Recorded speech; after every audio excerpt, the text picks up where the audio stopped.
we're gonna be crossing that bridge sometime this next year, I think. Jordan's coming back from Christmas vacation terrifying. with a woman. No, that ain't happening. Are we talking No. like mail order or? God, no. Mail No. order bride. I got a book on how to. No, I don't. I threw it away. I had a book on how to speak Russian. Oh, you friend can of mine- take the seduction book from. Oh, we do. We have like a weird seduction book that came out of the garbage at the old place, That was right? like the. That's concerning. Hi, everybody. It's Also, very hi. concerning. Hi, everybody. The text is quite alarming. It definitely feels like that guy. who had the Eamon pulled it whole- out of the dumpster Yeah. at our old building one day, Yeah. and it got set up on a shelf, and it wasn't a shared dumpster. It was just a dumpster at our build. Somebody had come and dumped their stuff in there, and one of it was this seduction, the Yeah. art of seduction. It's like a library book. It's like a got library like book. a library cover. Like Yeah, it's got like the cover clear on it. protective cover on it, and ISBN. It is not a manual. It's not a manual. I'm telling you, it is. It's not one you need to follow. It is. Oh my goodness. Yeah. Hi, everybody. Paint Liquor T. Schmidt, what's going on? Because Hi. of that, I had to keep it. I'm like, we have got to keep this book. Yeah, it's one that will get us banned. Yeah. Yeah. But I needed to keep it just to have proof that it exists. Exists. Hey, So, check this out. There's a book called The Art of Seduction. I think it teaches people how to be poor, very, very, very poor relationship people. Oh my god. I wanted to come and say hi, and then say bye. And then bye. Much love. Jordan's abandoning us for the rest of the year. Goodbye. And it's Have fun, happening- man. Happening I will. right now, apparently. You This guys is have it. fun You as well. guys are Tell your witnessing it grandmother right hi. now. I will. And enjoy those empanadas. Yes, I will enjoy some food that I will not discuss in front of Jen. Okay, yeah. No, Jordan's a quick learner. He knows. Yes, I will in fact ask some additional questions while I'm at said restaurant. Yes. For potentially Jen's benefit. Okay, there you go. Yeah. There you go. You might earn some brownie points that way. Just go get That some could dry be a ice. thing. Well, you guys are What is great. going on here? I What is am- this? While Oh, I'm so this excited was to go on my- a trip. Yes, this was my like, Gabe, what is happening here? Because it looked so strange to me, and I couldn't figure out why. Gabe broke it. No, he He sort of fixed it. he except understood not. why it looked the way it did. Oh. Which is all based on what Jason is. Yeah. But yeah, Now it looks more correct. I am Imagine excited to go on my trip. I will miss you all quite a lot. You will be missed. We Yeah. will tell everybody that you were hit by a bus. And I was ran over by a bus. Those are you got run sort of over by a different bus. things. Yeah. And there you go. Yeah. But I'll be back and recovered for the new year. We'll be excited to see you. Have a fun vacation. I will. Yeah, have fun. And they're stuck with me now. Yeah. Have fun, everyone. That was Drop like, the mic. sarcastic. Oh man. Have fun. That was very Take it much easy, a- man. Safe trip. Have fun with that. Have Bye. Fun with that.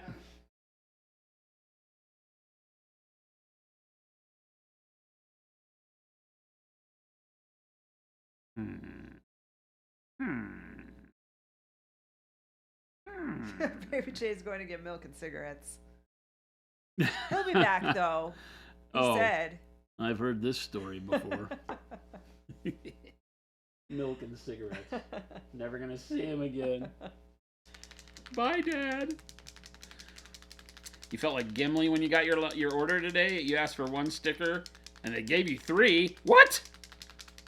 From us? From us? Oh, somebody's getting fired. What?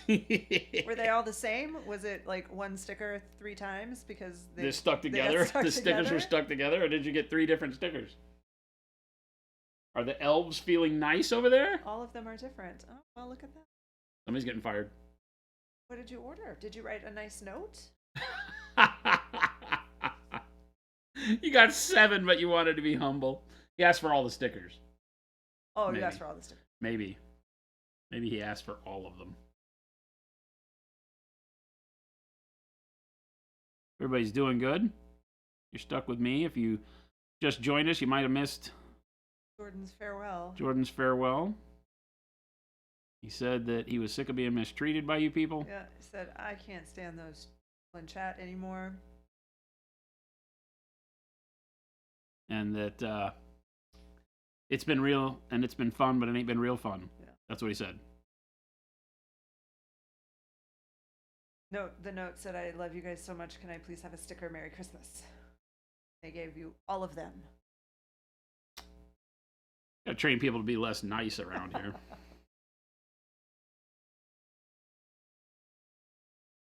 I wonder if I did that one. I was gonna say it's probably Jen.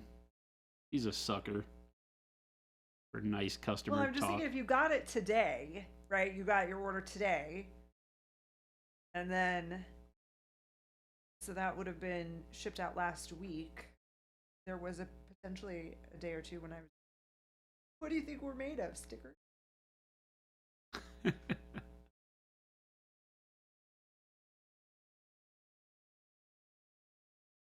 We do like giving people stickers, though, so nothing wrong with that. Probably because well, Jason doesn't. When's the last time you did an order? Ha! They don't let me touch orders. What, are you kidding me? Yeah, there's zero chance that Jason did this order. There's more of a chance that I did it. I probably have not shipped an order in 3 years. Yeah. 2 or 3 years. Probably 3. Since 2019, Jen has been doing orders primarily. 2018. 2018. Since we started. Yeah. Yeah. Since 2018, Jen's been the one doing orders. Yeah, so you probably haven't done any orders since. And I would only play backup, so there was a chance you got one that was from me. But even then, it was more like she would just come and say, "Hey, can you draw something this person wants drawn on their package?" Yeah. And I'd be like, "Okay," and I draw it. But then she started drawing funny stuff, and it's been all downhill from there. And now it's rare that Jen does it. Yeah. Less rare around busy times. Yeah. She covers for definitely have been doing people more when they're orders sick or during high holiday recently, peak times. more than I have a long time. But yeah, if someone's sick or something, I'll help out when I. If you are a brush licker, you have technically licked Jen's fingers. Well, but it could also be Shelby's, Matt's. Oh, yeah. Or Shelby's or Matt's. Yeah, they do most of those. They do most of that's going on the whiteboard. I heard Gabe laugh. Is that what you were laughing at, Gabe? I heard Gabe laugh all the way from in there. Wolfen said I asked for stickers too, but Spitfire got them all. Aww. So here's the thing: every order gets a sticker, at least one. If you say yours didn't get a sticker, then you probably should go look in the trash because you threw it away. Every single order gets a sticker. Every order gets a sticker. It's always folded into the packing slip. Medley on what's going on. Only here for a minute. Going to donate some time at the local children's shelter this evening, teaching them some kid games. That's awesome. Well, that's awesome. How fun. Good on you. Love that. And Wolfen, thank you for the sub. Oh yeah, thank you. Should be a good time. What games you teaching them? Dungeons and Dragons? I think this Captain America, he has like the glove goes all the way up his arm, so I'm going to paint him red. Marvel United, of course. Oh, Wolfen is just kidding. I've always been super happy with my. Okay, good. I am Ray. Good afternoon to you.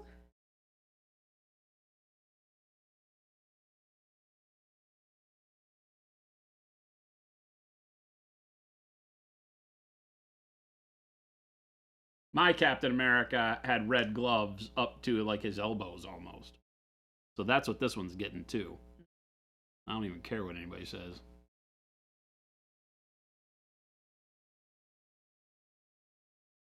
He also had the old style superhero boots that had the big thick like swashbuckling tops right? You know, the boot came up and it looked like it folded then back down.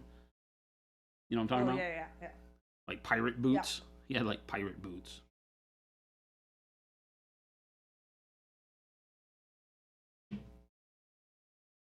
Trollbit said 3X hoodies when? They're hard to get. But if we can get them on the next order, I'll put some in. They're always out of stock from our supplier. Ranger 172, second order from you guys was shipped today. Very excited for more colors and brushes. 2 questions, if I may. Sure. 1, I picked up the white primer. It shouldn't be thinned, right? Nope. Right. 2, I found an old video on regular colors. You don't thin, just use a damp brush. I just use a damp brush. I don't thin my colors until I'm doing special effects like filters or washes or glazing or something like that. For what I'm doing right now is just a wet brush. 90% of what I paint is just the water on the brush to get the consistency of paint that I need, no matter how thin or, you know, opaque I need it. Right?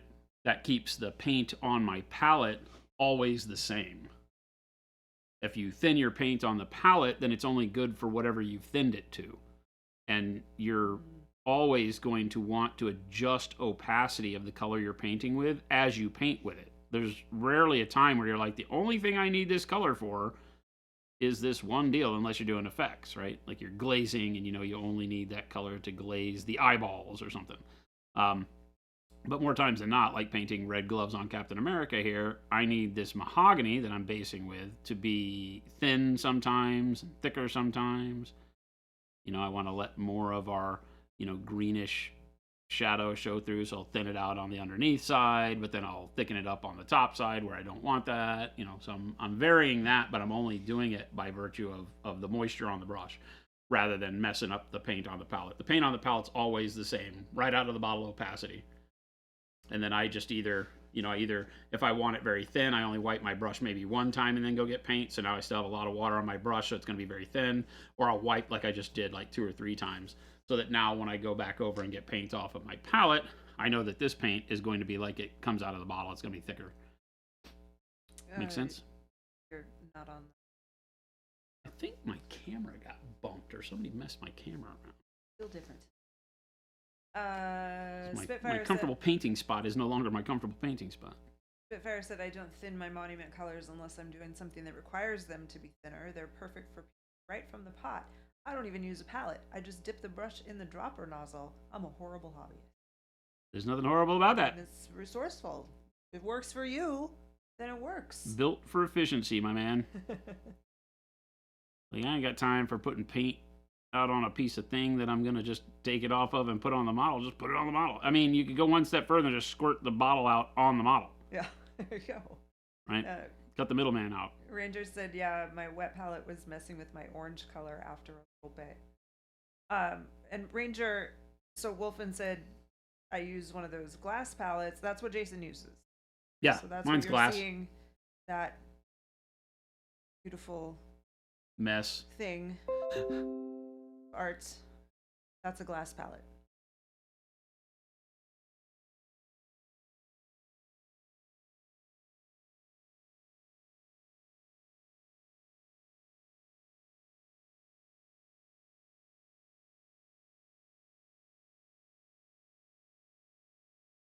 Got your tracking number for Wizards Bud this morning. Super excited. Awesome.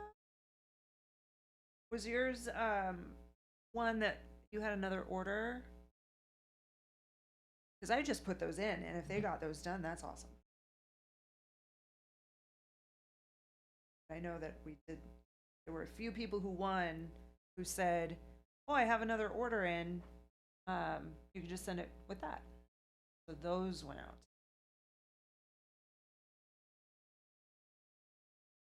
Just the one paint. Awesome.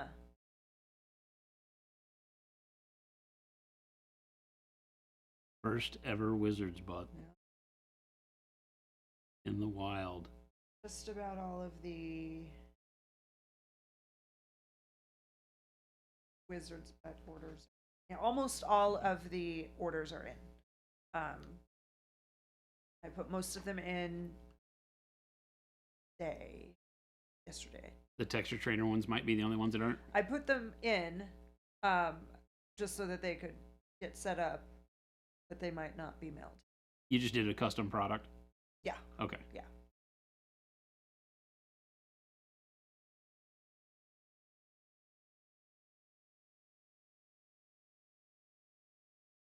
You can get the glass palette on Amazon. Where do I get mine from? Like $17 or something, I want to say. I can find the. Jen and I both use them. I can. It's gray. Glass Guessing that's painted Amazon on gray this on the computer? backside. Very simple. If I have the ability to get to Amazon, I will post.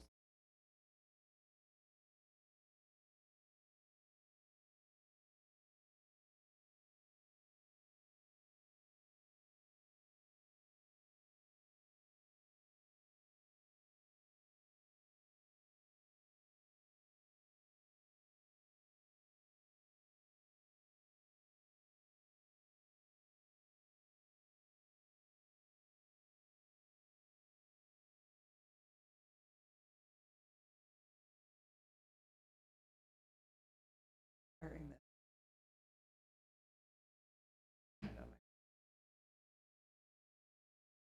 It's doing what?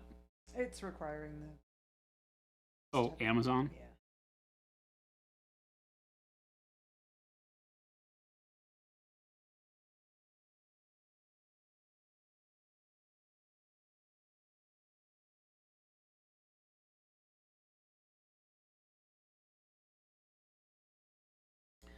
Omicron, yes, it is. It is the Marvel United Captain America. I also have the villainous Red Skull here, too. The Marvel United miniatures are spectacular. They're just so characterful. I don't want to really paint Marvel superheroes very often. But these, I would paint every single one of these guys.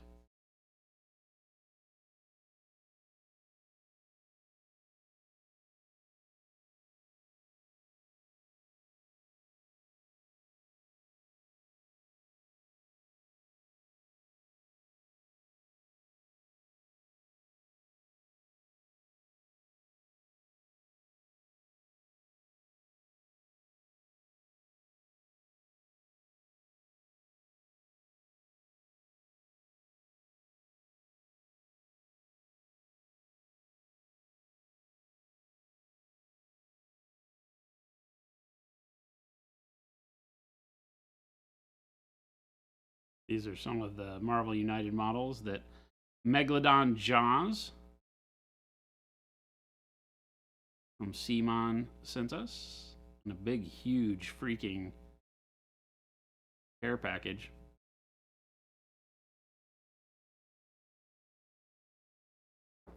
It may have gone up. Who knows? Mine, I think they're like $17, $20. It's what is this one? 11 by 9 by 12. This one's like, is it that big? I mean, I thought it was bigger than that. I thought it was like, maybe not. There's a glass palette in our Amazon orders that has been purchased 2 times. Last purchased in March of 2022. Looks just like that, and it's Yeah, okay, maybe so. natural gray glass. That's it. That's the one.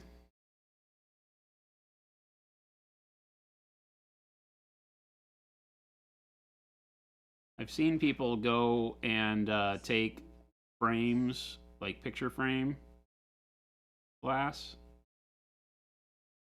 and use that as well. So you could just go buy a frame with a glass face on it.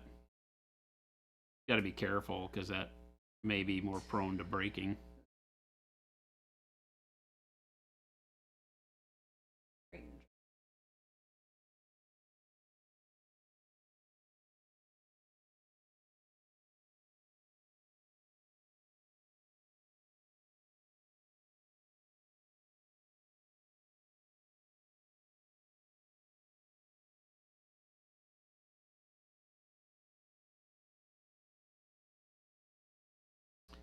What's the benefit of glass over plastic? The acrylic won't adhere to it as well. Plastic palette, your acrylic is plastic, so you're going to have a hard time cleaning that. Danger, are you still here? Because your name's not coming up in Same as paint a model. I mean, acrylic paint doesn't want to come off a plastic model very easily once it's cured. So I would never suggest a plastic palette.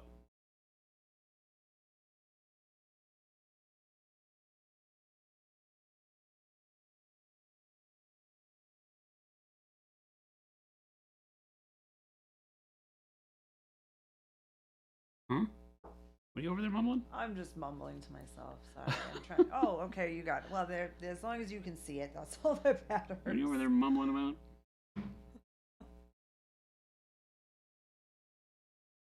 Work.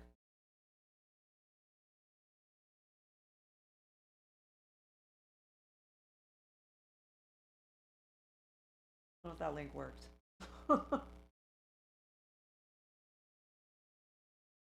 Oh yeah, this should work. It got me there.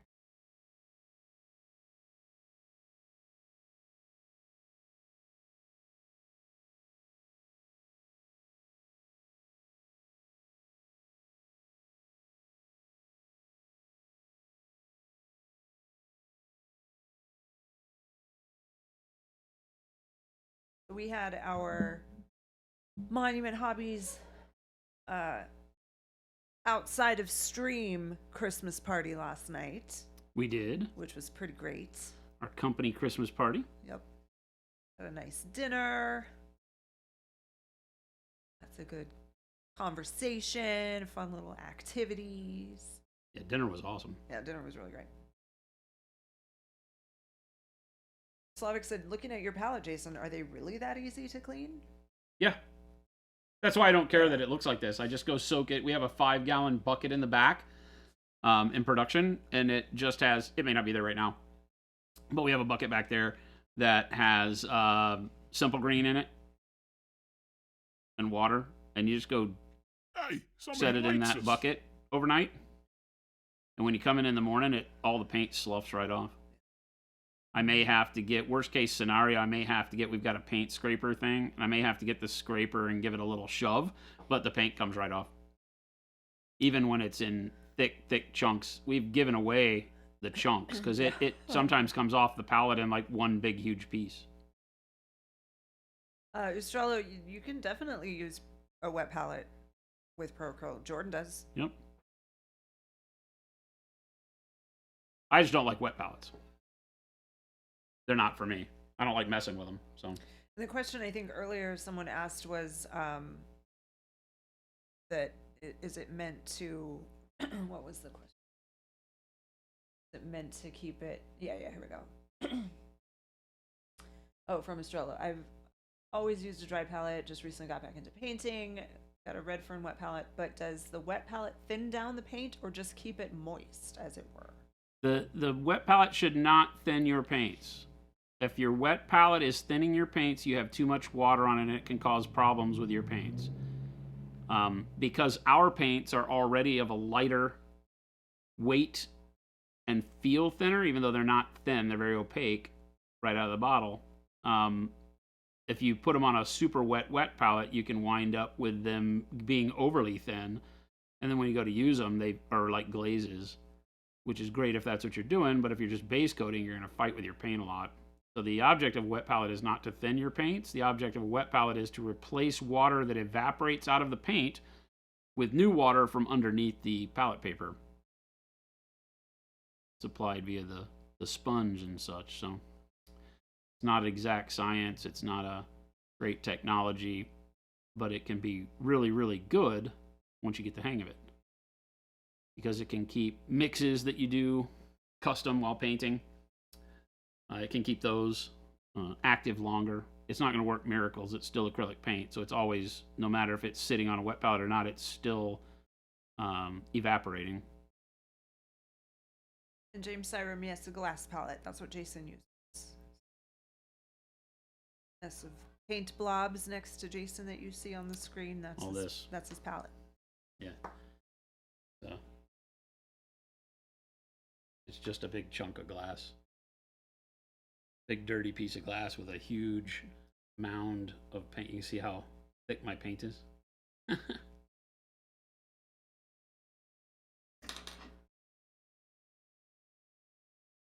Anybody got time for clean palettes? I'm an artiste.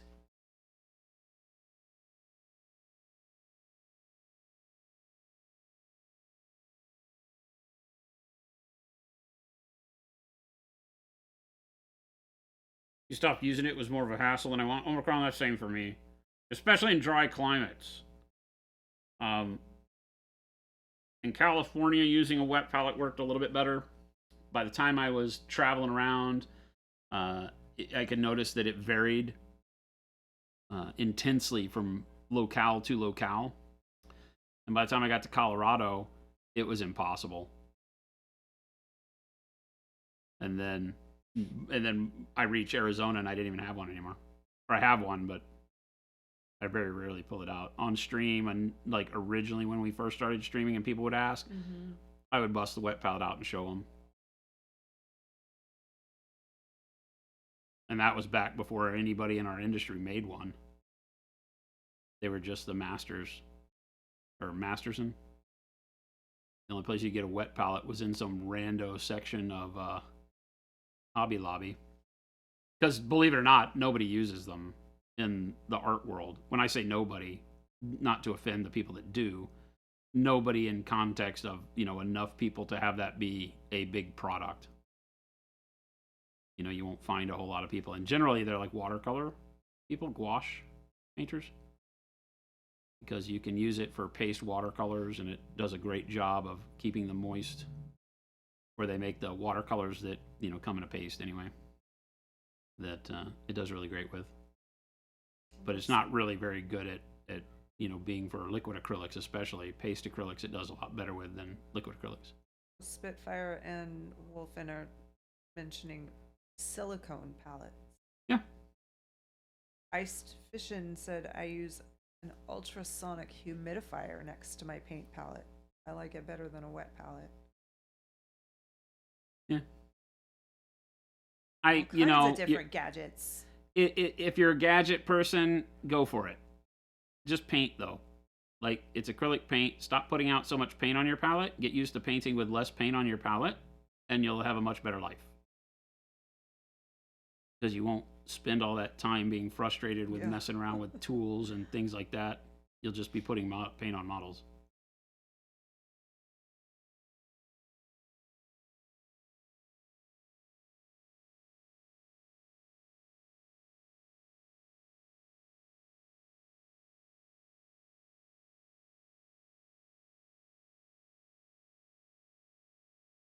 Whatever works.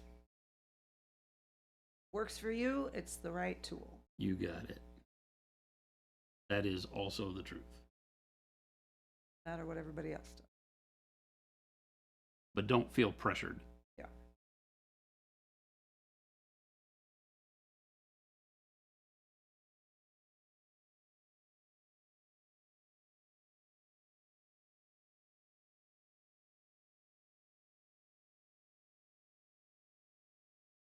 Painting is a super, super simple task. The styles of painting can become complex, but the act of painting is super simple. Put paint on brush, put brush on model, paint. Now you're painting.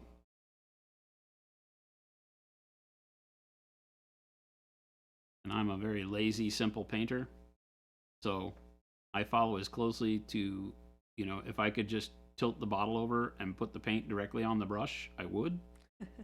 But that's not lazy, because you'd have to do that quite often. That would be. so that's why I don't do that. But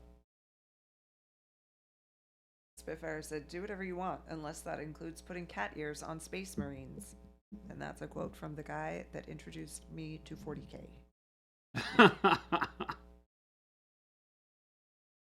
mean, why couldn't you put cat ears on your Space Marines if you really wanted cat ears on them? Yeah, exactly. So the OG Captain America had white on his biceps right? It was shoulders blue, chest blue, red, white across the belly, red gloves, white arms. Should we do that? Or should we keep the biceps blue? There's definitely a spot where, there's a harness here, so it looks like that could be white, right? Do we want to do that? I don't have to do him fully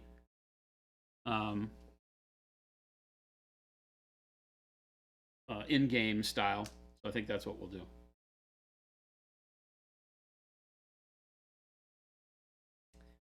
Slavic wants to know if that's a special paint handle. Don't you normally use a cork?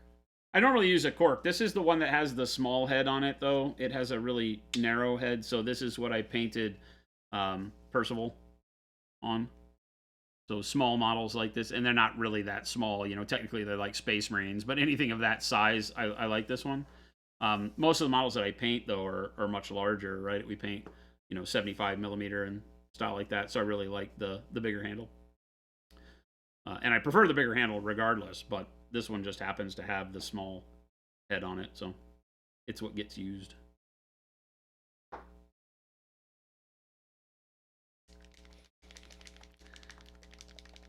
Ice, you're currently under contract for Marvel United full seasons 1 and 2. So it's a big task. The humidifier help when you're currently under contract for Marvel United full seasons 1 and 2. You mean you're painting? Oh, you got a commission? Yeah, I got a commission. United. The humidifier help when batch painting these minis and have 3 times 3 for the season. Yeah, I've no matter what I've done, right? It's like I said, it's whatever works for you. But no matter how I've painting huge amounts of minis or whatever, I've never found it. And we're in Arizona where it's super dry, so a humidifier seems like a really good choice. It just never really has done anything. It does great things for my skin, keeps my skin from being itchy, but I've never once noticed it do anything for my painting. Like I said, I just use less paint on the palette. Yeah, you just adapt to your environment. I remember when we went to that San Diego thing when you taught the classes. Yeah. For that show. Yep. And Kingdom Con. How challenging it was for me because I was so used to painting in a dry climate, and the humidity made it so that my paints didn't dry. Like it took longer for them to dry on my model, and I was like, "What is happening? This is weird." I think you just adapt to your environment. Yep.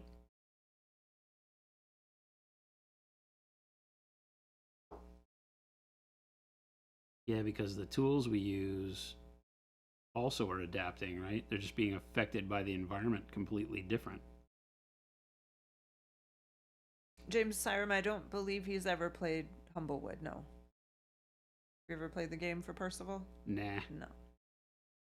Now they were right across from us at Gen Con, and I fell in love with that little owl model, and I was like, I am going to paint the crap out of that, and so that's like my favorite model of all time now. Percival Chevalier, the 5th, first of his name. Destroyer of ankles. As Tony said, I remember that. That's the class that got me started painting. It's all your fault. You were there? You were in my class? At Kingdom Con? Seriously? That was the last one. That's freaking awesome, because, yeah, that's the last class I taught. That was the last class he taught. It was last Kingdom Con, wasn't it? Last Kingdom Con, last class I ever taught. Isn't it crazy? Killer Coddle, lefties are the best. Southpaws unite, baby. Oh, funny. Still have the statues, the lady. Yeah. I did a few classes, right? Because I did an OSL class. I remember 2, because one was a guy that had his arm out or something, and it was blending maybe. That was the OSL class. Yeah, that was the OSL class. No, I think the lady was the OSL, right? Because I remember there was a. Oh, and the flesh tones, maybe the underpainting for flesh tones was the other one. Something like that. Yeah, so for Percival, I'm going to take him off the base and we're going to perch him on this pile of dead bodies. This is the diorama I'm building. I'm going to do a frame deal where around him is like the inside corner of a bar by a fireplace. So I'll have some OSL on it eventually, but it'll be him triumphant in his bar fight because he's a bar carousing, dirty-mouthed little owl that looks so cute and cuddly. but he's murdered all these guys. Cut that dude's head off. Mhm. I still got to paint the stub of his neck. Yeah. So that's our Spitfire- story for that cute little owl. So I have to the- bastardize everything, so. The Kingdom Con, when was that? 2018? 18? Maybe 19? think it was No, 19. 2018. No, it was Oh, 2019. It would have been 2019. I remember we... Yeah, yes. COVID shut down in 2020, so it would have been 2019, I think. 2019. Yeah. And as we said, that's the last time Jason taught a class. So I don't know. Spitfire said, if I came to Monument, could you give me a class? If you came to Monument, could we give you a cast Spitfire? I mean, I'll sick Jordan on anybody. Just don't come before the end of the year because Jordan's Jordan's not here. So yeah. Getting my time, Yeah, no, geez, I don't think doesn't that's a have bill time. you can pay. There- And there that's is not no an time. ego talk right there. That's just, I have no time. There's no hours. I would love, we talk about it all the time. I would love nothing more than to be able to do some teaching at some of the shows we go to. There's no time.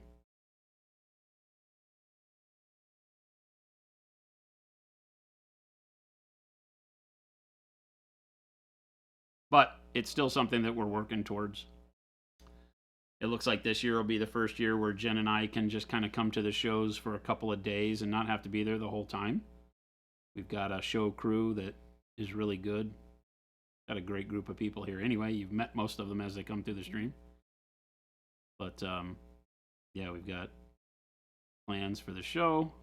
We'll be able to come, but it can allow us to visit with people more hangout style. Do any business we need to be doing? In that case, I'll be putting that shader model up for auction. Starting price is 1 Chevette. See, now you're talking. You got the lingo down.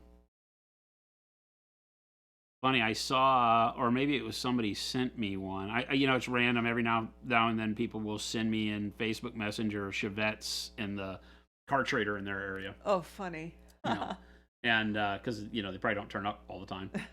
And this one guy sent me one, and it was like a Hemi'd Chevette. It had like a Hemi engine in it and like big freaking slicks and had been gutted on the inside and had a tube frame for the seat, but it was still the pure Chevette body. I was like, oh my God. That's funny.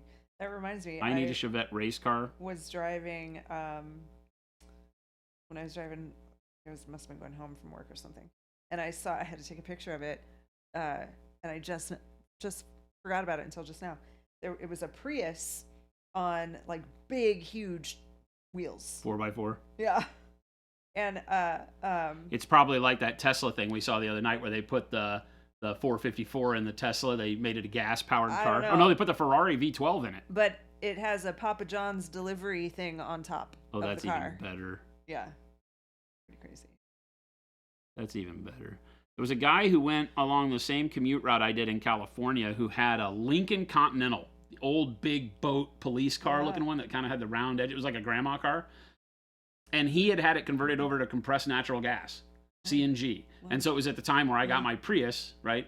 And was so I could ride in the HOV lane solo. Yeah. And he could do the same thing. He had this big, huge, floaty Continental just bounding down the thing, and I would see him every day, at some point in the day driving. And he had a big CNG sticker with the same. I forget what their little symbol thing that you could put on your bumper to let you drive solo in the line. And I was like, oh my God, that's brilliant.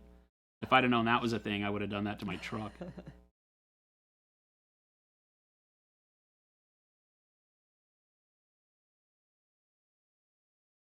Coolest thing I've heard was Dr. Greer putting a jet engine in his car.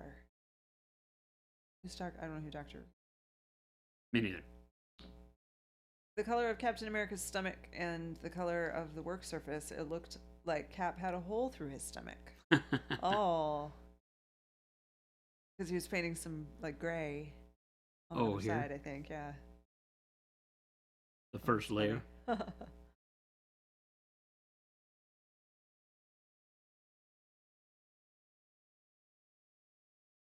Oh, Dr. Greer worked at Area 50. Oh, that guy. Is that the guy that I think Joe Rogan had him on his show? He's gotten a lot of attention here lately. He was on some YouTube documentary thing I watched at one point in time. And it's funny because there's so much effort to debunk everything he says. And yet, like, I forget what it was. The military says, that he never worked there. And yet somebody got a phone book for the facility at the time. And his name is in the phone book of the facility phone book and all that. Just a weird thing. If that's the guy I'm thinking of. I love UFO stuff.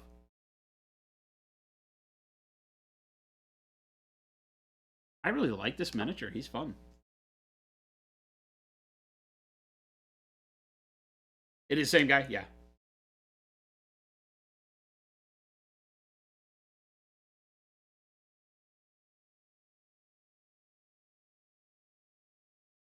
All right, we got to do some skin tone now. I'm just trying to get base coats on everything so I can see the model better. What do I want to do for skin tone? Maybe, how much skin do we actually have? The nice thing about chibis is they give you a big head to work with, but he still just doesn't have a whole lot of flesh tone to show for it.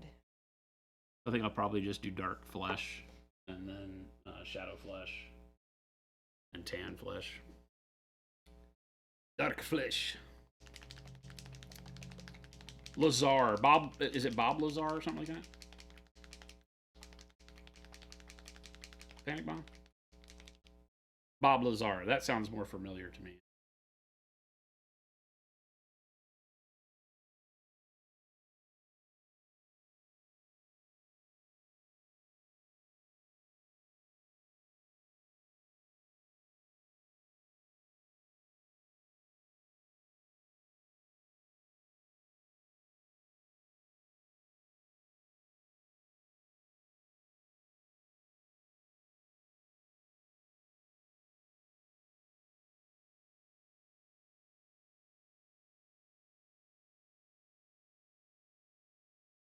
Really good test for these synthetic testers here. Still holding enough point after painting all the Gorgers.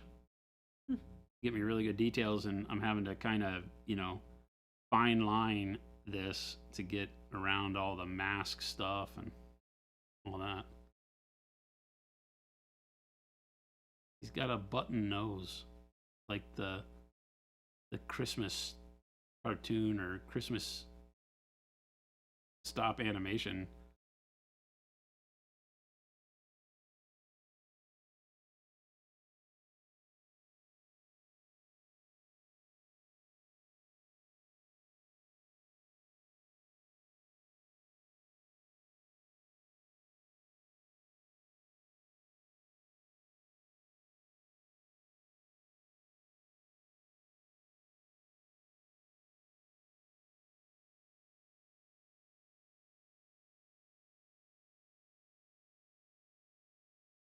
Omicron said I was at Imperial Outpost the other day and they had a brush set with black handled tables. They knew. The weapon rack is black handled or matte black, and the Uncle Adam's all black handled tables. That's the weapon rack. That's Sam Lynn's. Not a new set. Yeah, it's got 3 sables and 2 and synthetics. 2 synthetics. It's got a 0, 1, and a 3 sable, and then 2 size 6 synthetics.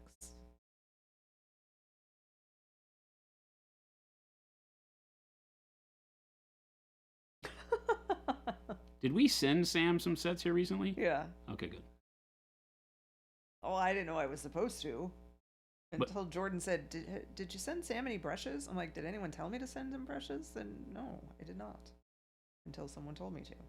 No, it was me forgetting. He had sent me a message on Facebook when you said, does he ever, to check his address? And I asked him, hey, do you need anything else in that too? Because I think we sent him fluorescence and noosh. Mm-hmm. And he was like, yeah, I could use some more brushes. And I was like, great, I'll get right on that. And I promptly did what I do and forgot. Did not get on that. For a week. And then said to Jordan, hey, did I ever tell you to send Sam some brushes? And the way Jordan said it to me was, did you send Sam anything extra? And I'm like what? And why would I? No. You didn't send him any brushes? Like, this is Jen we're talking about. Just send him brushes just because. This is Jen we're talking about. She ain't trying to give stuff away. Oh.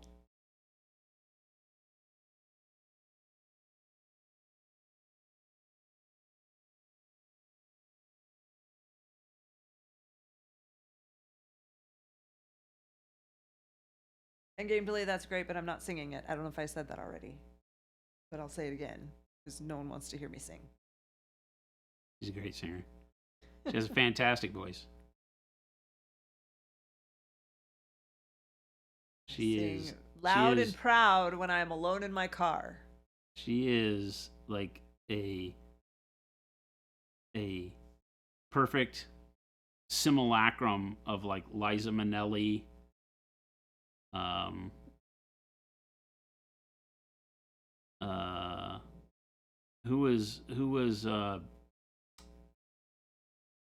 am I thinking of?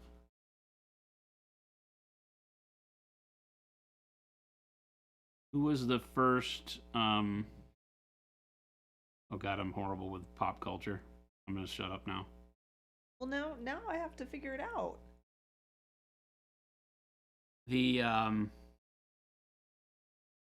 So there was a Bradley Cooper movie, A Star Is Born. Who was the first Star Is Born? Barbra Streisand. Streisand. She's a Streisand. Yeah.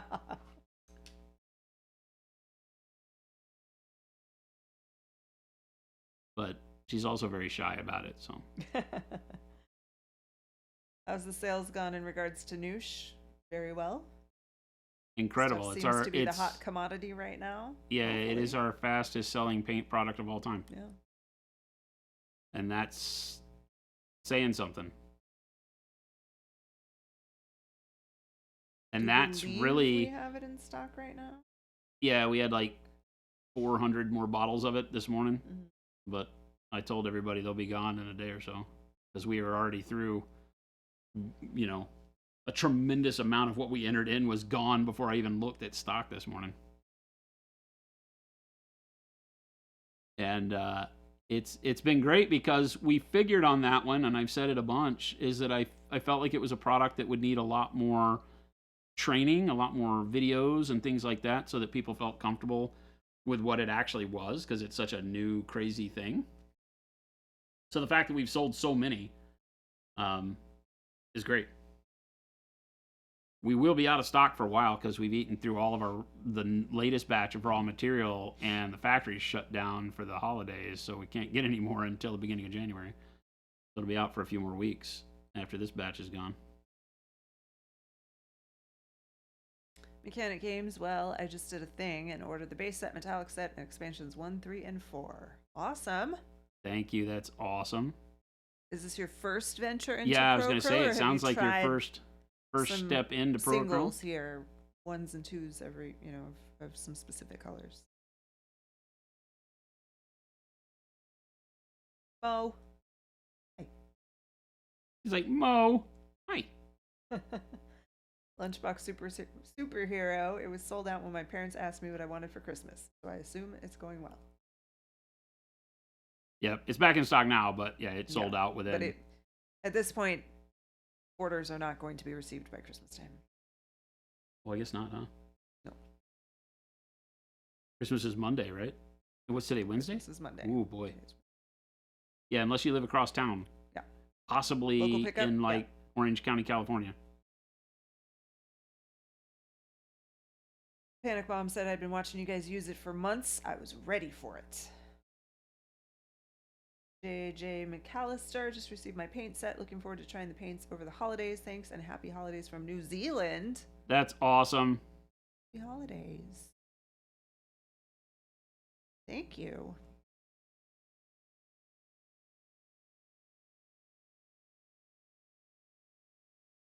Panic has a couple colors already. Well, we hope you love the rest as well.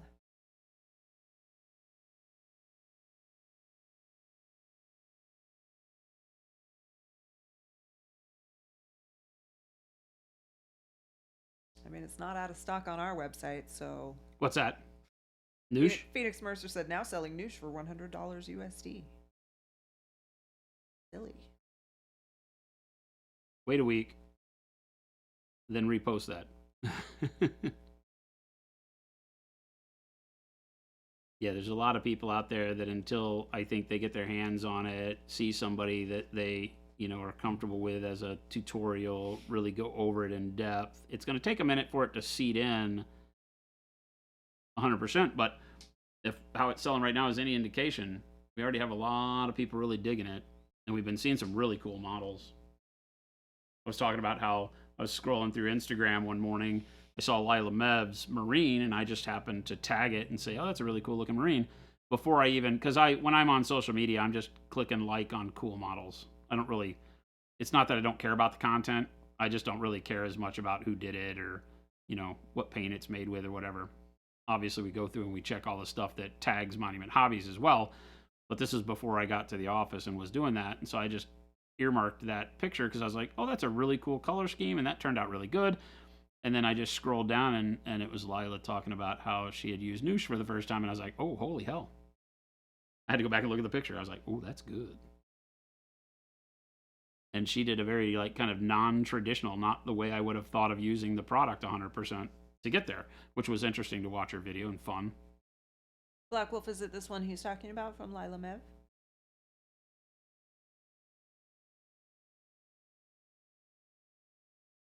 Or is it ours? Because we also have one.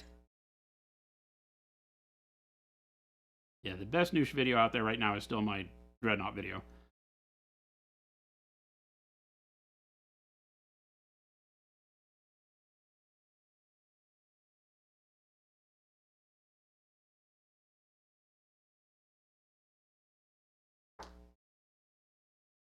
Shadow Flash. She painting a green Marine. Actually, do I wanna? Yeah, I'll do Shadow Flash and then beige red. Yeah, she painted green Marine. Yep.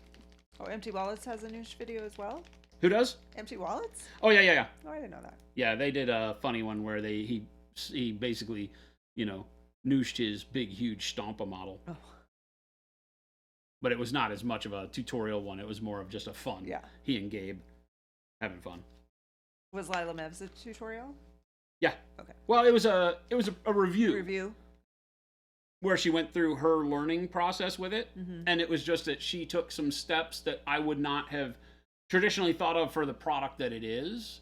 There are better ways to do like the stippling and the things that she did with our glaze wash medium. The difference, you know, it's interesting because a lot of people will look at Noosh and will say, no, but that would be perfect for our glaze wash medium. Like, you're not going to take Noosh and turn it into a wash. Mm-hmm. You're not going to really want to take Noosh and wet blend with it because it's made for subtractive painting, which means that it's made to leave a filter by wiping it off the model. And so it's not meant to be used with a brush to apply it specifically in locations you want. You've seen me, you know, when we did the dread, you know, I can take it and I can put it on the brush and I can, you know, I can put a little bit around a rivet and then streak it down, but it's the removing of the paint by streaking it with a sponge or a piece of paper or a Q-tip that gives the effect. Not taking it and doing that. Now, I was doing it with a wet brush too, which does the same thing. It soaks up some of the paint and pulls it down, right? But you can create amazing effects with it. But again, it is a product that's meant for subtractive weathering. It's meant to put it on and then remove it. And in the act of removing it, whether with a wet brush or paper towel or, well, probably not a paper towel, too rough, you know, but sponge or something, you get the effect and the filtering that you really want. And you get it so simply versus any other painting technique that you want to try. That's what it's for. That's what it's good at. That's where it excels. If you want to do some type of technique that puts paint on by hitting it with the sponge or with a brush or whatever, then you need to use the glazed wash medium because that's more traditional painting. You know, when we think of painting, what you're really doing is you're applying paint to a surface. With Noosh, you're doing that and then taking it away to get the effect. You can't do that with normal paint. It dries too quick. If you try to wipe it away, you scrape it and tear it. It's not meant for that. So that's what the power of Noosh is it turns acrylic paint into a subtractive operation like you can do with oils and allows you to do some really fun stuff. But we've had a lot of people be like, oh, I could see using this for X, Y, and Z. And I say, while it may do that, and I don't hesitate to tell you to try, there are better products for that you might not fight as much. And so a lot of her video was doing techniques that she was fighting with a lot because it wasn't really what Noosh was meant for. But she got a fantastic result. At the end, she just said, her takeaway, I think, the big one, she loved it, and I think we're going to see her use it a lot more. She doesn't normally paint in a grimdark style. She said this was one of her first goes at it, right? So that in itself was, she turned out a fantastic looking model. But one of the takeaways was that, you know, she wouldn't necessarily recommend it for people that didn't want to have to work that hard to get that effect. And I'm like, watch my video. Because my video is for all of us that don't want to work hard and get that result out really quickly. Game delay ordered Noosh yesterday and it's still not here. I'm not angry. I'm just disappointed. I'm just disappointed. All right, I ordered a bunch of check again. It might I be just there. ordered a bunch of Starfleet battleships over the weekend, and they're not here yet either. So I did, however, get the base game today, so that's cool. Anything? Huh? I haven't ordered anything. Treat yourself. The Starfleet battles and the Fed Commander games both showed up today, so I'm very excited about that. Not true. I ordered a bag to carry my laptop home. You did get that yesterday. Huh? You got that yesterday. Well, I didn't. It was after I left. So Yeah, I it was didn't here get when I until left. this morning. But that's so I can take my computer home and work more. Yeah, it's not really a treat yourself No. thing.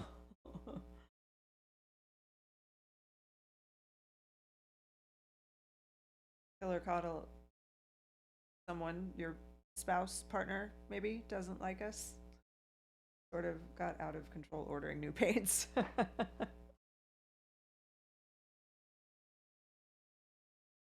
We've all fallen victim to this at some point in time. Don't be ashamed. We're here to help. And by help, I mean probably piss her off even more later on. Kate really said I did win some fancy resin in a painting contest, some Nova 3D Mini specific resin. That's also not here yet. Again, disappointed. I sent them my address this morning. Is that the White Werewolf Tavern? Were you one of the winners there?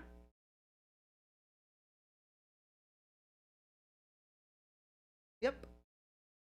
I reached out to them again today to remind them that they have full access to give our stuff away in their painting competitions. Yeah. We're partnered with them and they never remember. They always send us stuff and they never ask for anything in return. And I'm like, remember. Venti 800 said I experimented with using Noosh as a retarder medium for wet blending, and I found it gave me a great outcome. That may not be how you intended it, but the reduced drying time can be very beneficial if you lean into it the right way. Yeah. I also used it as intended to shade gold armor and came out with the best gold armor I've ever done. I love this product. Awesome, man. And see, that's what I say. It is, all of our mediums are great to just play with.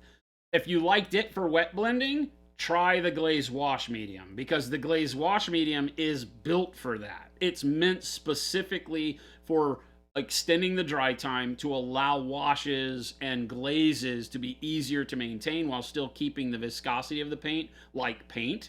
Noosh will do that even better because it's even thicker, so it'll keep the viscosity like paint. But again, it may, and I love that you're getting great results, right? And if you don't feel like you're fighting it, don't listen to me at all. Keep doing what you're doing. Well, and I also, though, love that he said that he used it as intended and got it. It did exactly what you needed it to do, and that's perfect. Yeah. I think that once people get a hang of it, it's fantastic. It's one of my favorite products. I'm so glad we were able to create it and get it out there. I think that we haven't even seen the tip of the iceberg with what people are going to start, finding out they can do with it. And I'm excited. Somebody was like, can I airbrush with it? And I was like, you can. You're going to work real hard at it. Dragonfire said, I got two of my friends who are military modelers to watch your video, and right after, they put in an order for Noosh.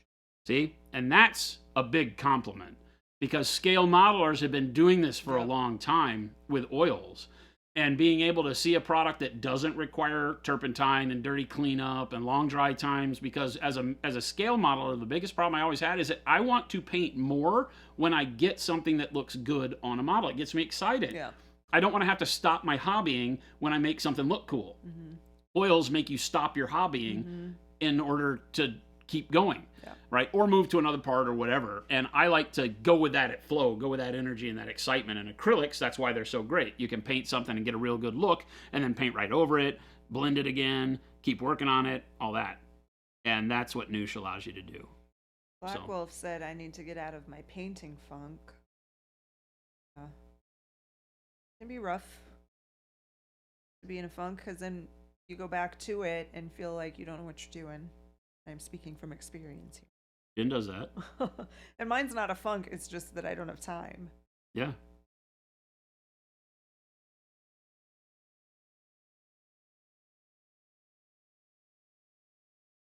But I'm hopefully going to be taking advantage of Jordan's absence and Oh, getting a she'll be little painting with painting us. done. Yeah, Gabe said you're gonna come paint. Yep. I love our Get the Band Back Together streams. Yeah. Then when she puts her mind to it, can be one of the best painters I've ever seen. She just doesn't ever get time.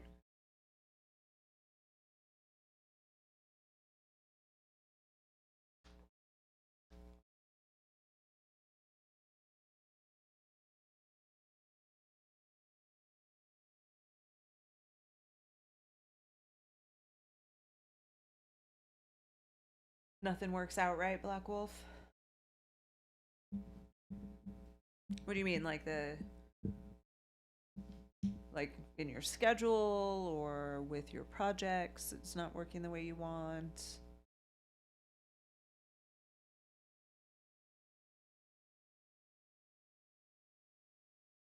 Maybe just spend some time looking at miniatures that you wouldn't normally consider to see if it sparks something new. Maybe you just need a change of like subject. Well, Jordan's gone. Jordan is he left us. We won't see him again until next year. He abandoned us. So he cannot work the producer's desk remotely.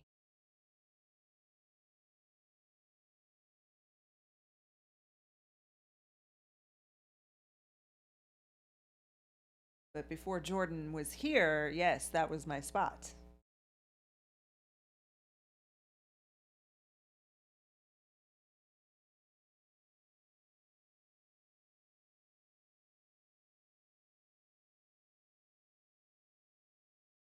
That was a blend about half and half, I would say, of shadow flesh and dark flesh. That's that color. Dark flesh, shadow flesh, plus dark flesh, and this is just shadow flesh. And you can see just the water on my brush. It's a little bit thinner, so you can see the color out from under it. And that's what we'll do the first pass on him with, so that it'll give us the brightness we want, but as it cures, it will not be quite this bright. I am Slavic. I don't know when. We picked a day and I've already forgotten it. Next Friday. Is it next Friday? Yeah. Gabe's this Friday. Gabe's this Friday? Shelby's Wednesday. Shelby's gonna be painting. And then your Friday with Shelby producing. Okay, yeah, that's right. So yes, next Friday. The return of Jen. Jen's You kind of can like put him there Kiss. permanently and let me paint. We pay him too much for him to just sit over here. Who, Jordan? Yeah. Yeah, no, that's not happening. His job is to paint. He's literally here to paint. That's why we hired him. No, next Friday is not, tomorrow's not Friday anyway. Tomorrow's only Thursday.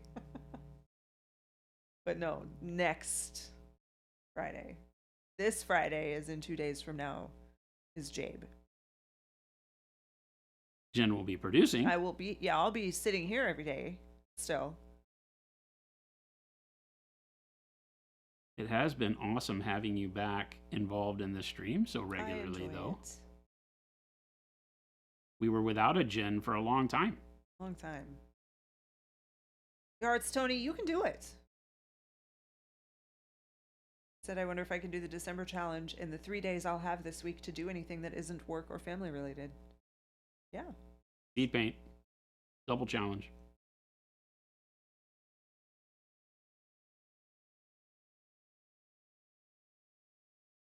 Anyone out there is not sure what Yards Tony is talking about, we in our Discord do monthly painting challenges, and they're open to anyone, any skill level, any experience. They all have a theme of some sort to give you some direction, and then at the end of the month we do a review here on stream, talk about them, look at the models that have been produced and give some feedback, and then we choose some that we think fit the theme best. Give out some small prizes.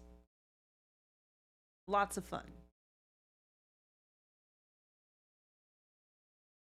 Why did Megalodon have to leave? I get he's doing a good thing today, but I'm really enjoying painting the model that he sent me. And I want him to be here to partake in the joy that I am having painting this Captain America. He's teaching children how to play games. Like orphans or homeless children or something like that. Or sick. Maybe they're in a hospital. I don't remember what he said. Something like that.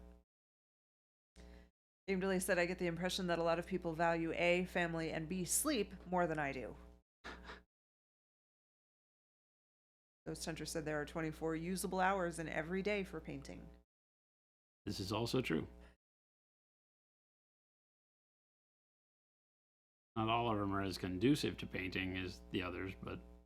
Yes, Spitfire. So,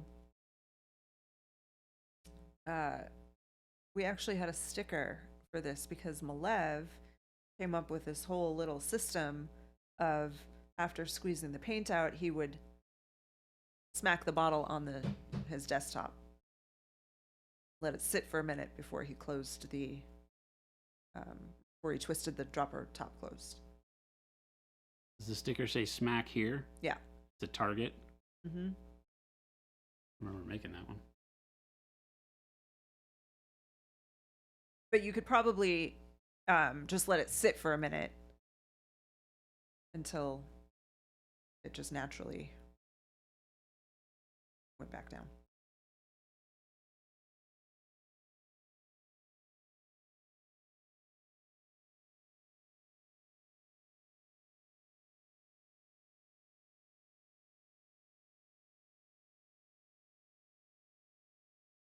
Cooper Triplet is very surprised by your painting right now. So, do my eyes deceive me? Marvel United on Monument Hobbies? I know, right?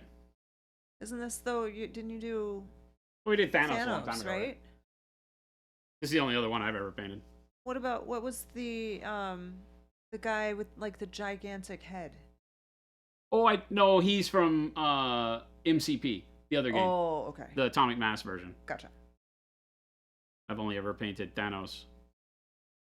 We did him as a no blend. There's zero blending done on Thanos. That's all just layered, like hard geometric layers. No blending whatsoever. This guy we're obviously blending. I'm going to do a more realistic paint job on Cap. I think they still look good together. Yards, Tony, that's what we do. But not everybody likes that. Likes what? Yards, Tony said, I just use the ooze and try to scrape it onto the palette. Am I doing it wrong? I said, no, that's what we do. You close it. There's a little bit of paint there. Just wipe it on your palette. It's usable. It's usable paint. I need to do a tongue-in-cheek tutorial on how to get the most out of Monument bottles. Yeah. Game Delay said, I ordered my first paint from you and got a Hobby Nerd sticker, all before I knew about your stream or Discord challenges. I thought, are these people cool or awkward? Yes. Yes.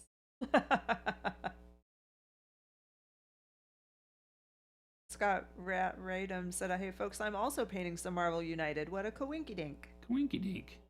I love that word. A good one. They're a lot of fun. They're really, really good models. And for some reason, like the normal scaled, MCP style models don't intrigue me as much for things like Captain America. I painted the Black Order because they're lesser known. Even though they were in the Marvel movies, that was such a desaturated color palette. You didn't really know, other than Thanos having purple skin, what colors they even were, right? So they were fun because I could kind of do my own thing. The problem with Marvel and Star Wars and other IPs that are really well known for me as an artist is that I'm forced into a color palette that everybody already knows.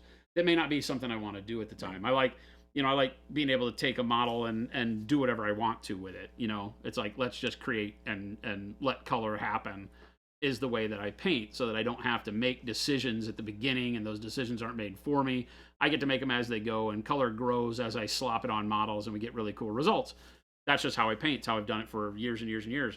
Something like this is more of a, okay, what cool techniques can I do to get to that color everybody knows? But see, and I'm not always in the mindset of that. So yeah.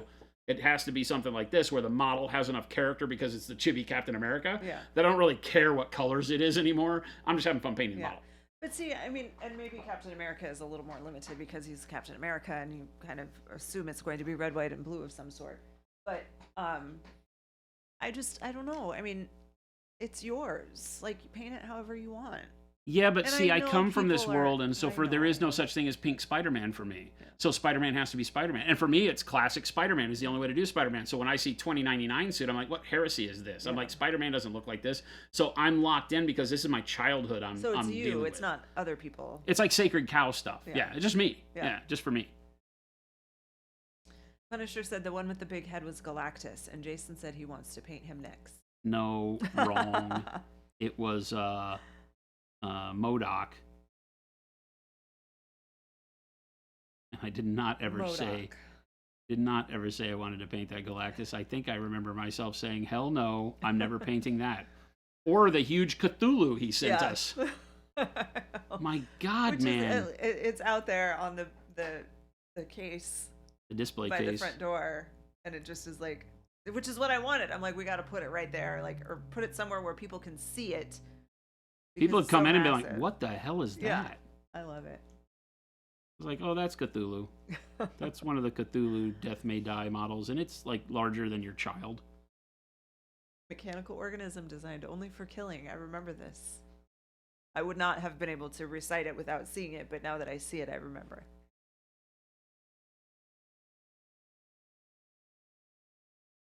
T. Schmidt said, slacker, giant models should be painted. Well, yeah, they deserve to be painted just like any other model. I'm not arguing with you, just not by me. Right? Angel Heraldez painted the studio version of that one, I think, for Simon. Should have the Maddies painted. Good on him. Which, by the way, Angel finally got back to us today. Did you hear about that? Or yesterday? He used some Acryl in that review he did, where he did that quick non-metallic metal because the guys in Mexico at our distributor in Mexico supplied him with some Acryl, and he was really impressed by it. So he went back and made a quick video on doing very fast non-metallic metal because he only had like 3 of our colors. So he did it really, really quick. He finally got back to us. He's like, I want all the rest of your colors. It was in Spanish, and I had to read subtitles, but I kept turning the volume up because I felt like So that you could hear it better? Like, I can't hear him. Oh, it doesn't matter. The Cthulhu is actually much bigger than it seems. Oh, until you get it, Oh, it's big. it's like, it's huge. Yeah, it's really. It is the size of a small child. You would need a paint roller to paint Galactus or Cthulhu. I mean, airbrush, and it wouldn't take that long, but those are both models where I would paint them 90% airbrush. Because by the time I got to a brush, I'm not interested in that scale. I don't do that, you know? But so he said he wants the rest of the paint. Yeah. Oh, cool. Yeah.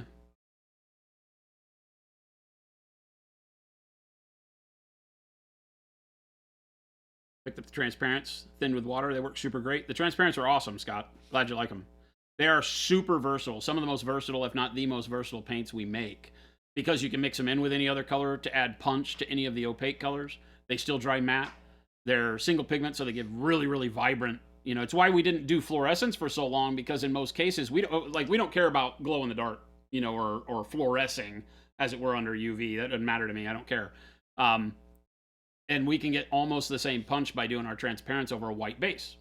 And so it really took us fine-tuning fluorescence to say, okay, these are punchier even more than the transparents over a white base before we made them. And that's why we didn't make blue, because blue is not as punchy as our transparent blue or sky blue over white. It just, the blue fluorescent doesn't do it. And I don't give a damn about it UV reactive. It doesn't why we made the paints. So Galactus and Cthulhu aren't even minis. Technically they are if you think about the scale of what they're supposed to be. Right? Because Galactus is the eater of worlds, right? He's gigantic. So that's actually probably the most mini ever made. Because like Captain America, this is 1/56th scale Captain America. That Galactus is probably like 1/3000th scale Galactus. You know, they're bigatures. Bigatures. I love that word. They are. They're kind of like bigatures.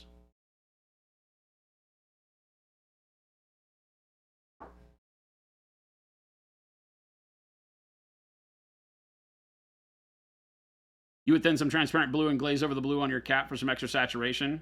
Yeah, that's one of the things that I'm thinking about doing. I'll look at how my shadows and stuff go before I get there. This is all just the airbrush base coats. I haven't done anything else with the blue. I want to get base coats on everything, and then I'll evaluate my values.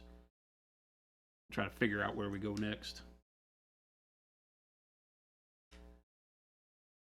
I never work too long on any one part of a model and make too many decisions with it unless it's something like this skin that I already kind of, have 100% feel of what I want to do.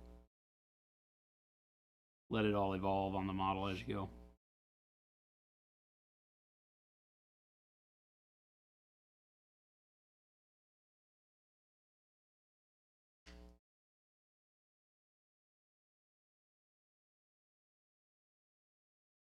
Mo said bottle stiffness. Why are they harder now?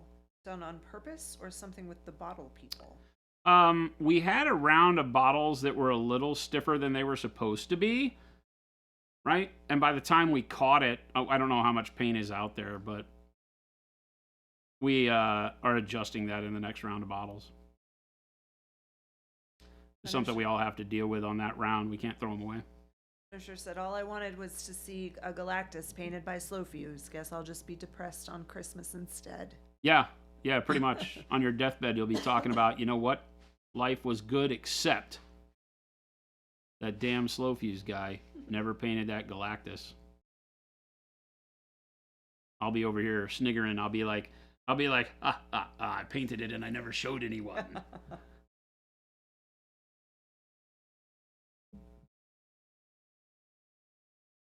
Galactus would be a very private painting session because I would be cursing a lot. Guaranteed. That would not be safe for work. We run a family show here.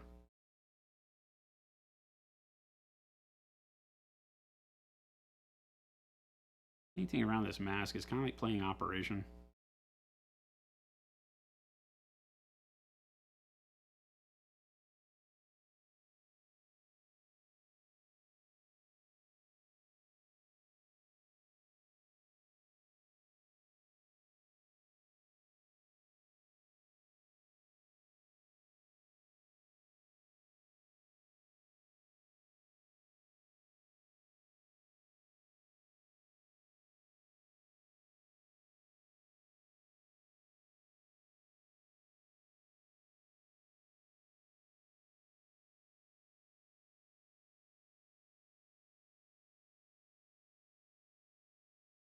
Pro Sable brushes are red, yes.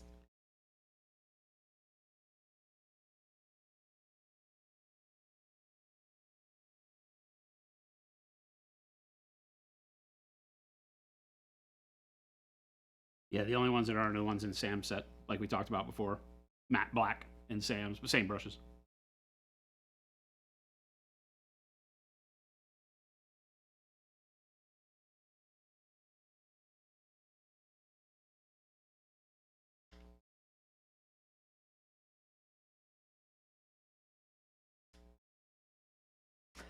Because of the Pro Curl bottles, I can carry all of the groceries in the house in one trip.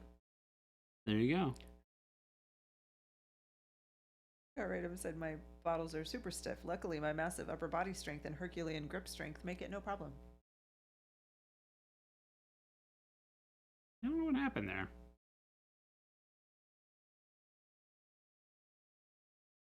I mean, you don't really need to squeeze them all that hard. No, you shouldn't be squeezing them hard. You don't need that much paint. I mean, people talk about how if they don't have the top closed and they shake it, it just comes out. So it seems like you could just untwist it, turn it upside down, and get some paint. You don't need that much at a time anyway. That's the bigger argument. Painting tiny things. Tiny amount of paint. Yes, we should definitely have the transparent sets and some new Shed LVO. Yeah. Yep.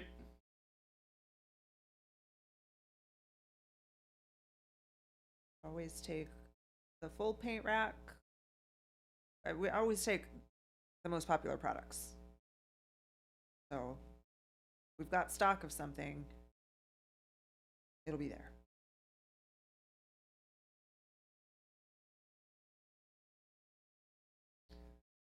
Yeah, next month.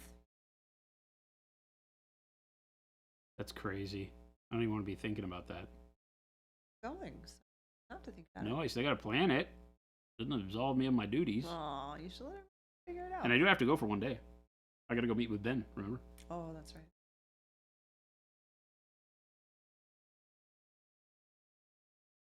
Then Comets will be there.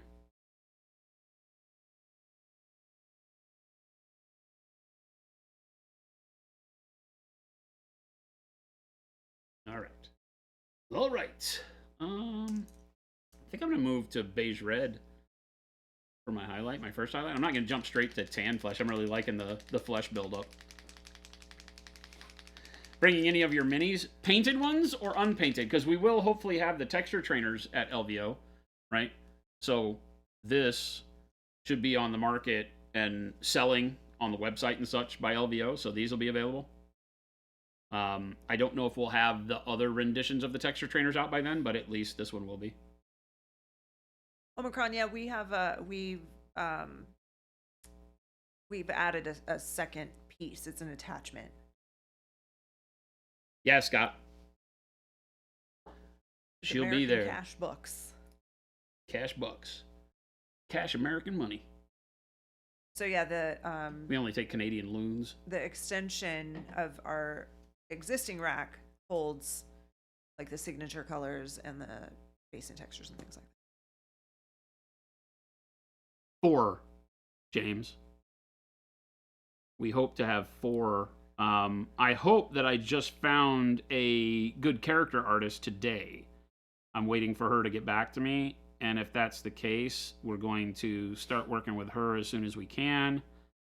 And then we should have some good news on character development over the next month.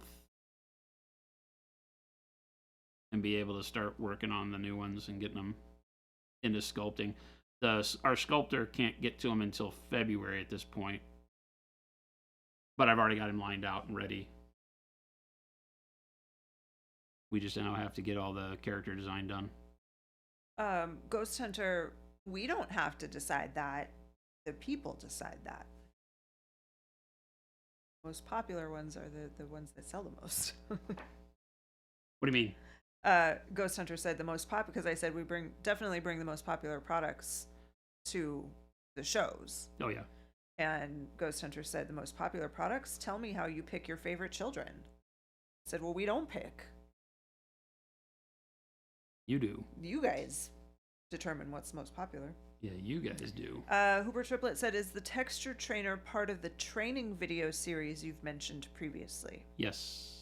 It will be something where we will be doing videos and content live on stream with them, obviously. There'll be like if you come in here and ask me, hey, how would I do red, fabric? I'll have a texture trainer that has red fabric that we can go, so we can always go to that model, because as a reference point, it gets you easily available to show you something that's going to be fairly similar to a model you have because of scale, right? So I can do like that cloak bit on her, or I can do non-metallic metal on the blade here, or obviously armor. We'll have a sci-fi. The next one is a sci-fi male bounty hunter style model. There's an alien/demonic style model after that. And then the 4th one's up in the air.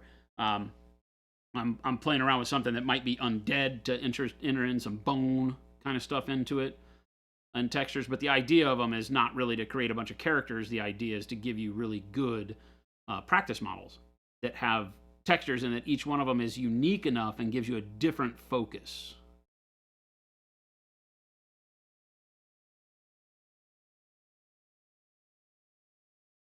So that's our main goal with them. So we know we're doing 3. Radham said, decidedly uncolored and not visually stunning American cash. Yeah, exactly, right. With a U in colored, so I assume. What? Are you Canadian? Horrible Frenchie.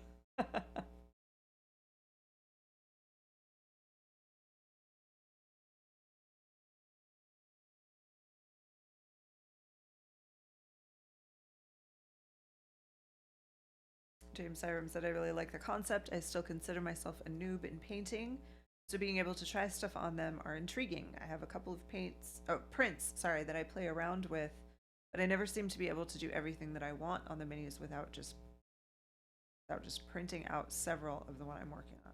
Unless you print out multiple copies of it, practice. Yeah, and that's the problem. And finding a miniature that feels like it gives you the right stuff to practice on is always a bummer for me. Like, I feel like, okay, yeah, this miniature's got something I want to work on, but then judging, like, if I want to go do non-metallic metal, I need more than just metal on the model to get a feel for how my metal looks. Does that make sense? Because if you paint non-metallic metal, you might want to look at, well, how does that look against his skin? If I do the shield like non-metallic metal, like how does that look against his skin and the cloth on the armor? So I want to have all those textures together in one space, because once you get a feel for one material that you've painted, putting it up against other materials is really where you feel success and really getting it across right. You might paint something that you think looks really great on its own, but until you put it up against the hair and the rest of the model, you don't know if it's cohesive, right? Because it's not just the one thing you've painted, it's how it relates to the whole composition. And so having more to paint, I think, is great.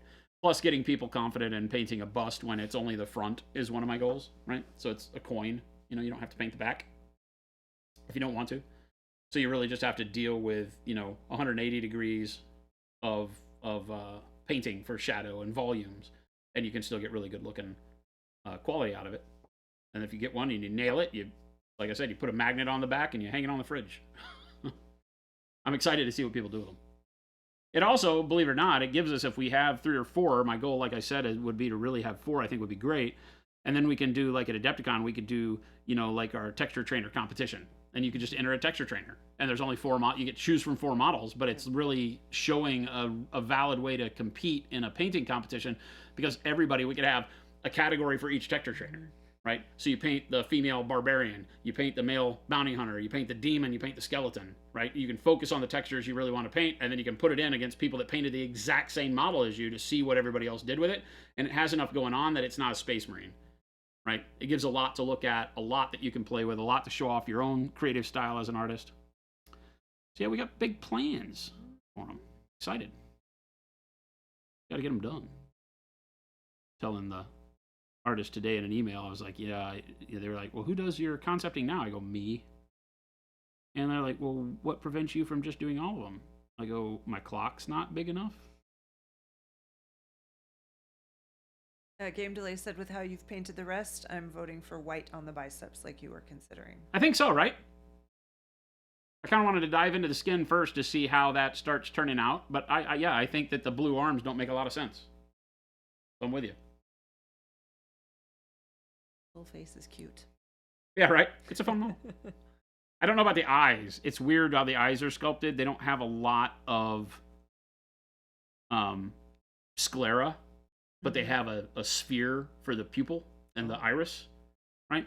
So like the spot there is actually 3-dimensional, right? It's a little dome, but there's not a lot of area around it, so that's going to be a struggle to kind of figure out how to get it right. That's why I kind of am not wanting to focus too much more on the skin right this minute, because I'll probably have to paint the eye socket again in the mask.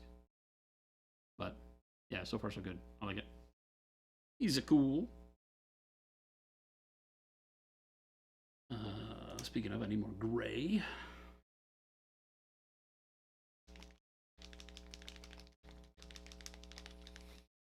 Game Delay's like, you're with me? Oh, right. What a great idea I had.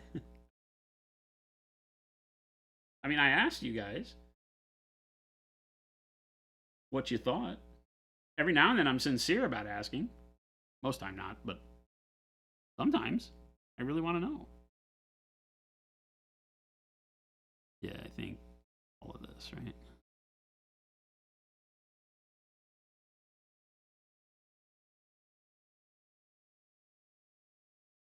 Old school, baby.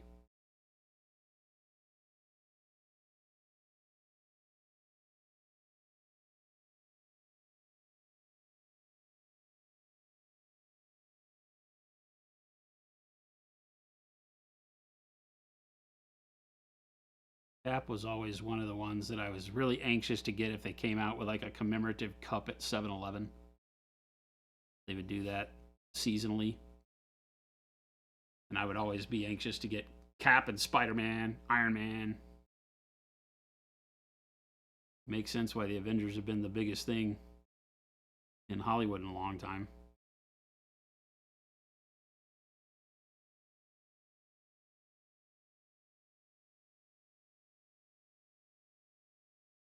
Just use a neutral gray over the blue. Pretty thin on the first pass. Let that blue soak up into it a little bit. It doesn't really soak, by the way, but...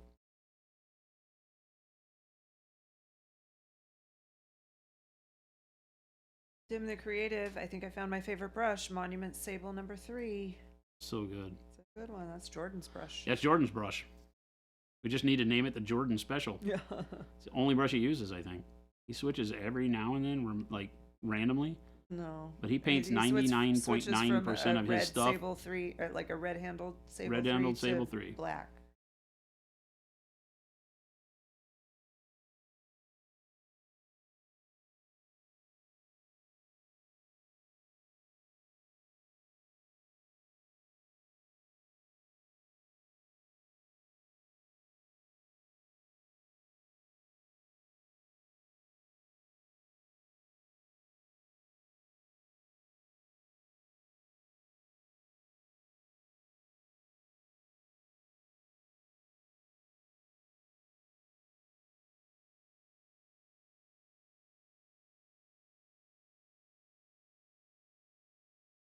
Well, huzzah, huzzah! I'll just throw back my legs and pollute my breeches with delight. Who dat? Chuck the Mead Man. Chuck! What is going on, big man? Thank you for that sub.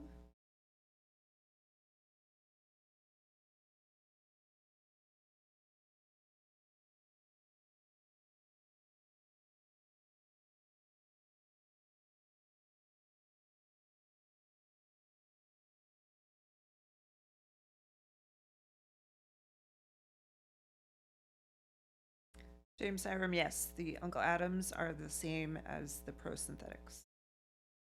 This Uncle Adams set has just the 00, 2, and 4. Mm-hmm. They're only available, those 3 in that set with the black handles with the red tips are only available in that set.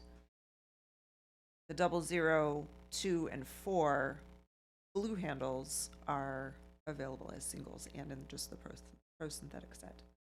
What brushes does Uncle Touchy use? He paints much. He doesn't paint lately. anymore. You don't paint anymore, man. He was in our commercial. Scott, we have burnt orange. Color number 37. It's an expansion set number 1. Wow. On the ball is this one. Burnt orange, one of my favorite colors. Are we saying we didn't have a burnt orange? Yeah. Since you asked, I could go for a Pro Acryl burnt orange, similar to your burnt red versus pyro red. We got it. Burnt orange, it's literally one of my favorite colors. Burnt orange and then burnt sienna that takes it a step up from that. It must be out on the table. It's... Oh, yeah. Burnt sienna is 59. Burnt orange. Expansion Ta-da. I use it for rusts and just as a base for yellows. I showed off yesterday, you know, it's like 3. mahogany. Jason overcooks a lot of colors. Mahogany and burnt orange are the base for this yellow. See the orange kind of peeking out in the midtones as I rotate it? Burnt orange is what gives it that depth in the midtones and lets the shine really pop.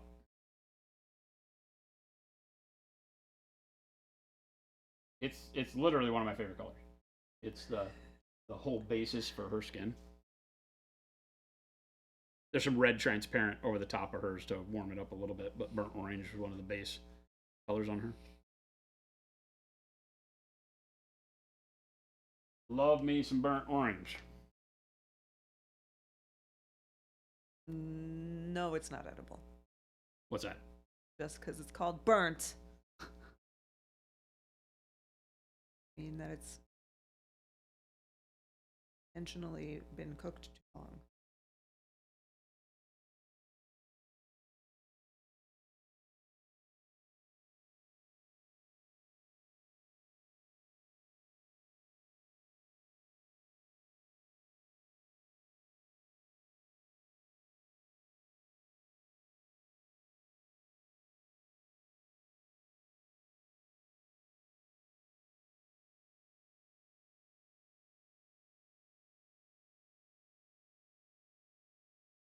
I think it was a good choice.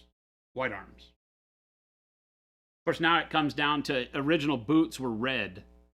In the movies, they had brown on them. Do we do boots as red? I think so. We did gloves as red. Screw it. We're doing boots as red. An old school cap with new school stitching. So you do. And since I'm in possession of all of your paints, I'm embarrassed to say I had to reach over the burnt orange to tell you to make burnt orange. But the good news is my wish was granted immediately. I was going to say, likely involved. I was going to say, Scott, we got you. We got you. You remember this, right? When some other paint company tries to court you, you remember, nah. My bae over at Monument. Make my dreams come true. Instantaneous gratification takes too long for Monument Hobbies. That's 2 good ideas you put into chat now, and then I've ignored both. Sorry. What's that? I don't know. Who said that? The game delay. That's 2 good, in quotation mark, ideas that I've put into chat now, and Jen has ignored both. Oh, burnt wizard's butt? Oh, burnt wizard's butt. Okay. The Monument Holiday Party was fantastic. We did not have to bail Jabe out of the slammer. I did cry. It was a little, it was his mom, though. It was pretty close. She got a little rowdy. A little frisky.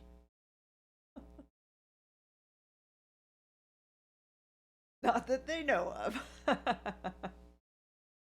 We don't That's know true. what happened after we they all left. left at like 8 o'clock, so who knows what they did after. Yeah, after Family Day Gabe left.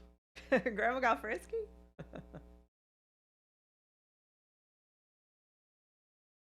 I think Gabe might have convinced his mother to play Battletech and all of that. Oh, she won a... She won a Battletech, man. Yeah, so we did a little grab bag, white elephant kind of thing, where I just got I got a bunch of little bags and put, $5, $10 items in them. And then we did She says $5 or $10 items. One of the items was a paid day off work. There were 2 big ones. So there was a paid day off, which was the biggest one, obviously, and then a $20 bill, which is not big, but in comparison to everything else, there were some that were like $5, like a bag of candy. So yeah. Those were the bigger of the 2, or of the 24. I always have hated those because I'm always the guy with the bag of candy. Yeah. I'm always the guy at the end. Well, that's but like, so here's the thing. Here's like, why. great, I got 30 here's cents. why I thought it was fine is because it wasn't like they brought something. Yeah. Like No. when you bring something Nobody had that's skin in the really game. cool and then you get something that's not cool, that's a bummer.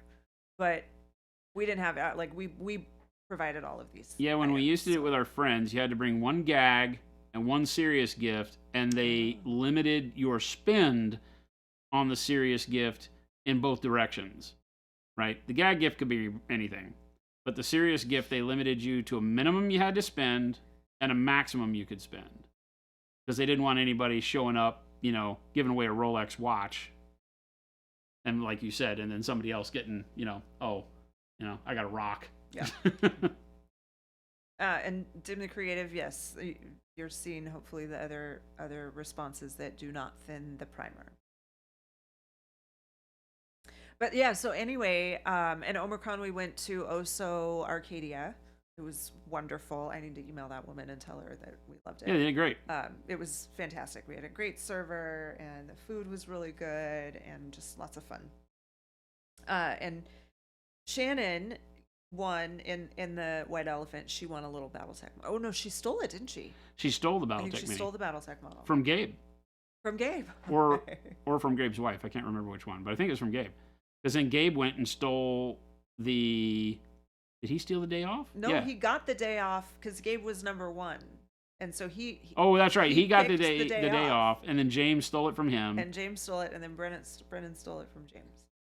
and then begged Brennan and got it back. He just said, "Oh, I would have really liked that," and Brennan was nice enough to give back. Brennan is a super nice guy, So and nice. so Brennan gave it back to him. Now he's starting to get there. I'm digging this. Red boots. Gabe got scratchers almost won 50K. That's the thing with scratchers, right? Like You you almost win. Every time. What did Baby J win? remember. He was sly about it, and he didn't really show anybody. Oh. You got $10 from your scratchers? That's awesome. I got to check with Maddie and see if he got anything. Maddie got scratchers too. Paul didn't get scratchers, did he? Oh no, Jacob maybe got the scratchers. No, didn't Paul steal Jacob's scratchers? Oh, did he? I know. I feel like Gabe and Maddie got them. Paul stole them. Okay. And Paul's not here today. Oh, Paul won some good money in Paul his might have become a millionaire on scratchers. That's it. Lost Jordan for the rest of the year. We lost Paul for maybe ever. Don't ever give away scratchers. Note to self.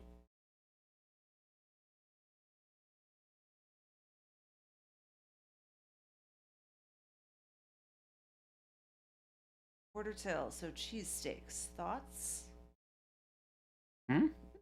Just reading chat. Yards Tony said, quarter till, so cheesesteaks. Thoughts? Oh, damn it. He's saying that it's 15 minutes before the industry meeting start talking about food. So they're allowed to talk about food. You're on the one hand, I'm very pleased that you followed the rules. But on the other hand, damn you. I have not enjoyed cheesesteak. Our cheesesteak place, I think, has a problem cleaning their grill. And so the last few times I've been there, I've really hated it. Try a new. Yeah, but that one place is only open during lunch for businesses. Oh, that's right, yeah. Game Delay said, thanks to changes in our law firm, I'm one of the people in charge, so I can have a day off whenever I want after the work is done. Kind of how we are, too. We just never take it. Yeah. Work is never done. That's the thing. Yeah. The problem with that whole, I'll get a day off. I'll sleep when I'm dead. What, tomato? Glad you made it. What's going on, Wad?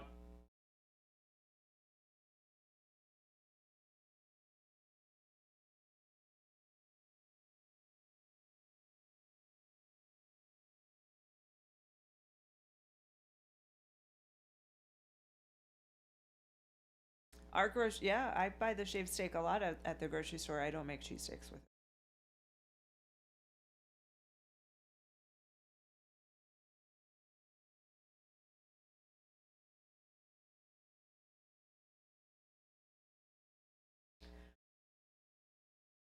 I had double-decker tacos for lunch today, and they were exactly what I remembered. Was that good? It was really good. I go, you know what? Because she convinced me the other day to try them, and I did on Friday night. And then I was like, oh, those are really good. So today I was like, hey, you know what? I want to go to Taco Bell and get those double-decker tacos you were talking about again. And she's like, ooh, I'm like, I'll take get me two. Delicious. And they were good again.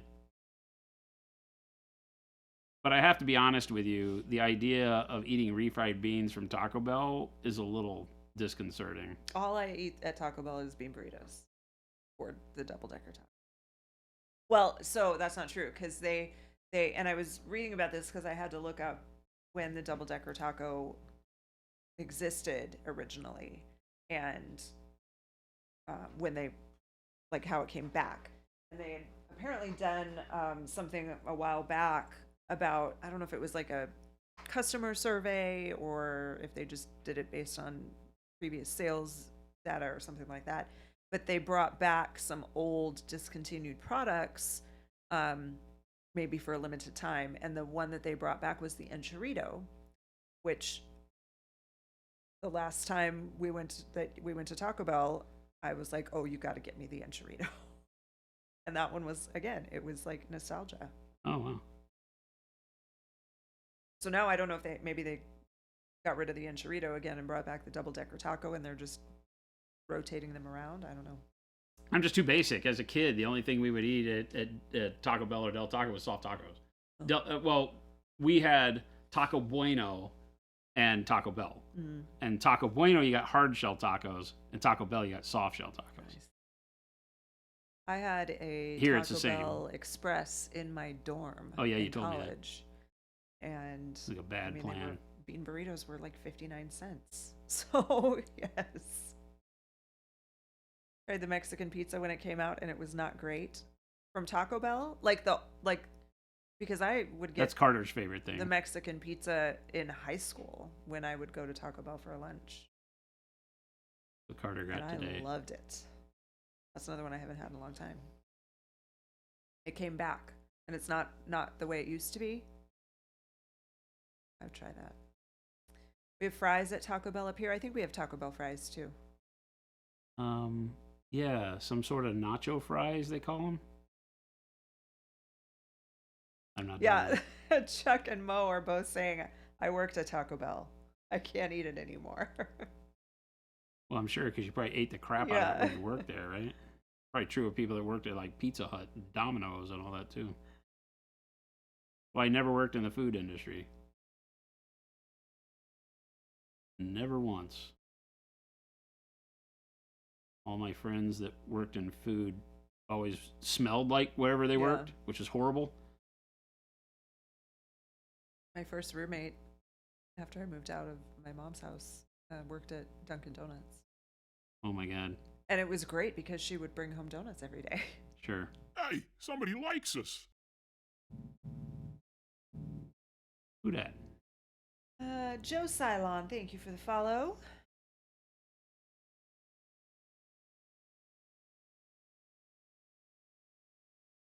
Ghost who said I worked at Golden Corral for 3 years in high school. Ugh. The best, worst first job ever. After working in Navy medicine for 5 years, I still feel like Golden Corral was nastier. Oh no! Yeah. I had some friends that worked at Golden Corral, and they were all like, don't eat there. Don't do it.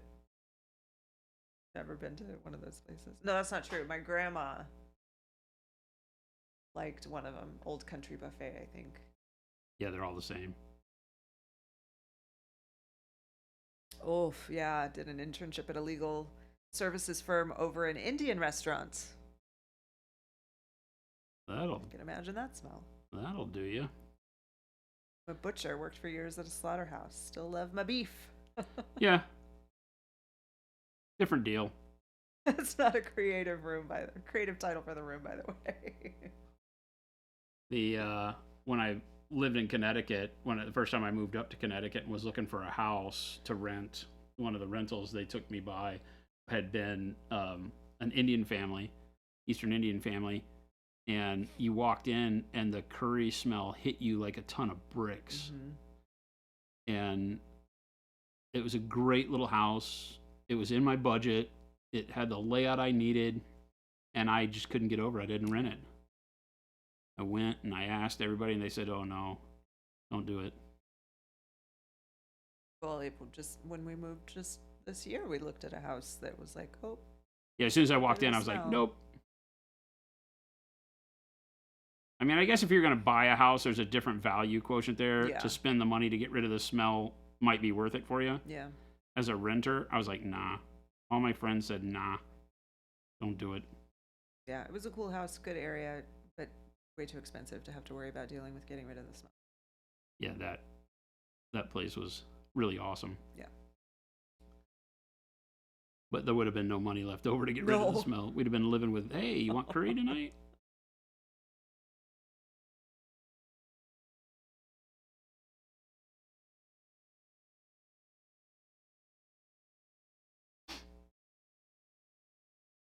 And I love Indian food, Mm-hmm. but that's the same thing people are talking about. Yeah. You know, can't eat Italian. Worked in an Italian restaurant my whole Yeah. life.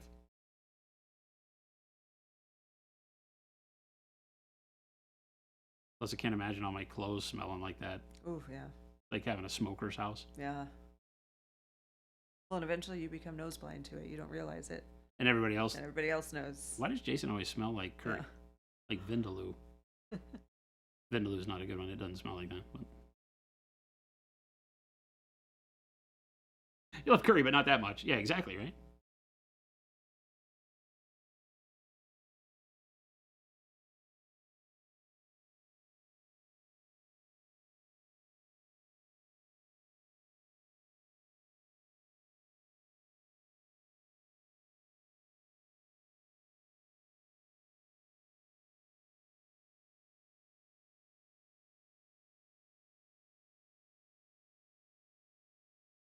Should have rented it, not explain the situation to your friends, and just pretend there's no smell. Let them guess what's going on in your life.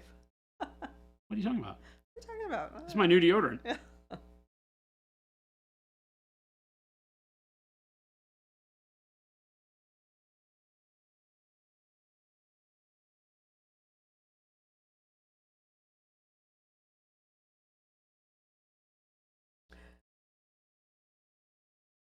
You rent curry?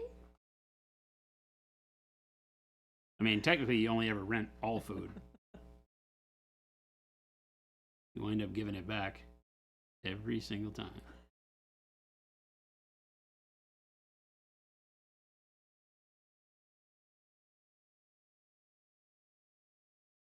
Yeah, don't return the food to the restaurant. That's not okay, Jason. What? He said, I don't return the food to the restaurant. I mean, you could. Gosu just had an idea for Pro Acryl paint. So you know you have bold Pyro Red, a bold Naphthol Red acrylic paint from you guys would be top shelf, more of a bright purpley red. We have a Naphthol, basically a single pigment Naphthol that I'm looking at, which is a pretty good shoe-in for hitting shelves at some point. We've got some red-orange colors coming first. But, yeah. I think there's a pretty good chance you'll get that wish. I'm very happy with the pigment. Looks good.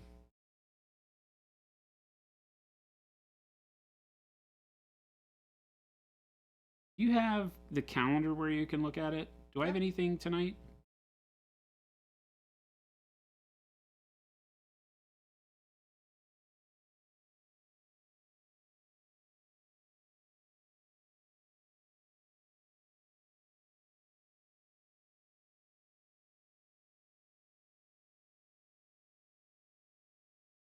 I didn't think so.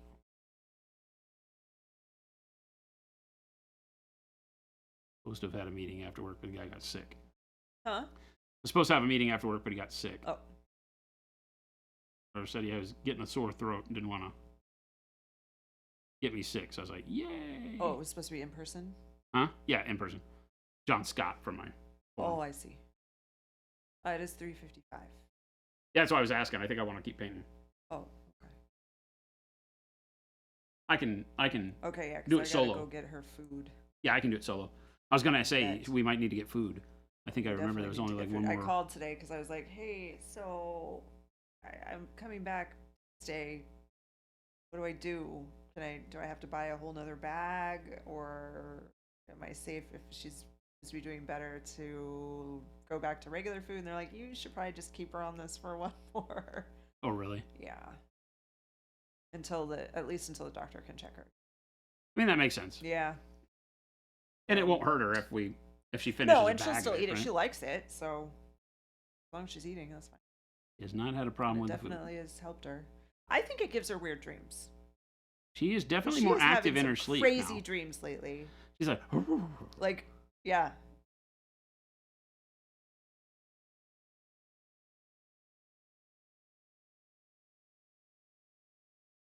she's very cute when she does it. Yeah.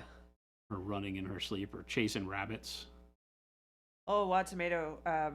Yeah, I lived for 3 years. I lived with my grandparents, who were both smokers, and had no clue that I probably smelled like smoke every single day.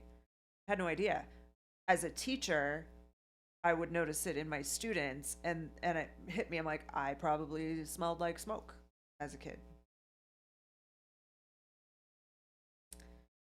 Game Delay said tonight I do a complete paint job on a mini diorama for my boss. Oh, This wow. will be fun. That sounds cool. Really cool. Those pictures. Scott said, Jason, I have a pretty convincing argument around my midsection that you don't, in fact, just rent all the food. Some of it puts in routes and dictates things to you, like which stores will carry your size and how out of breath you get searching for Well, that's like torch when you rent a house, you always have memories of living there. Same. It's just a reminder of all the food you've rented. Right? You have reminders of all of your rented food. That's what Cora does. Omicron. So she's laying next to me last night, and I was awake. I could not sleep last night, so I was wide awake, and she's dreaming, and I'm just laughing because I was like, I'm just gonna let it happen.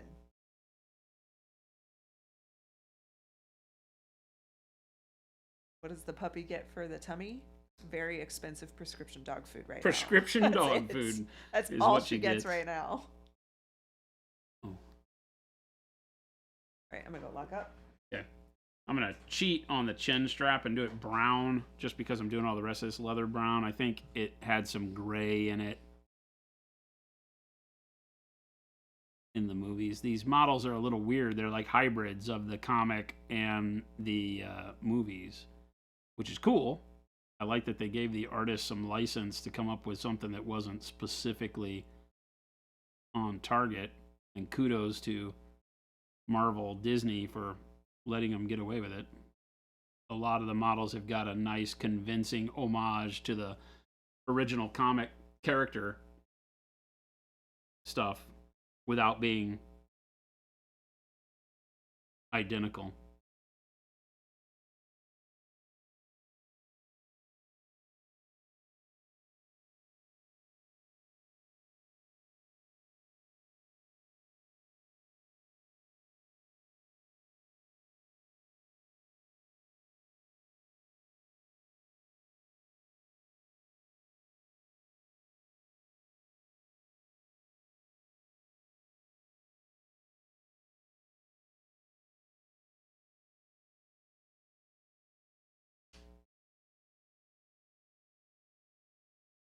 Hill's dog food? It's like Science Diet something, right?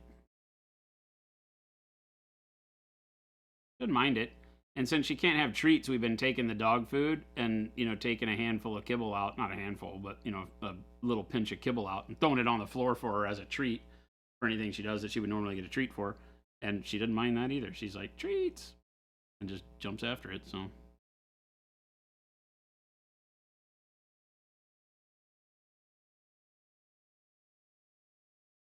I thought for sure I was going to get the Cora stare when the first time I gave her dog food as a treat, but she went right after it and knows none the better. So, spending more money on dog food, but less on treats is not a bad deal. Although I think Jen subscribes to the Bark Box. Is this the thing? Bark Box. Yeah, Bark Box. She subscribes to Bark Box for Cora, which comes with toys and treats every month.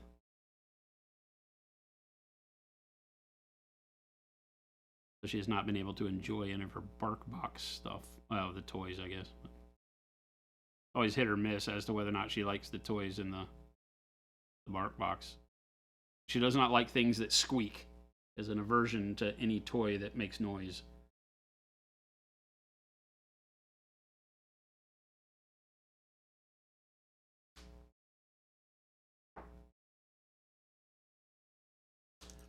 I think...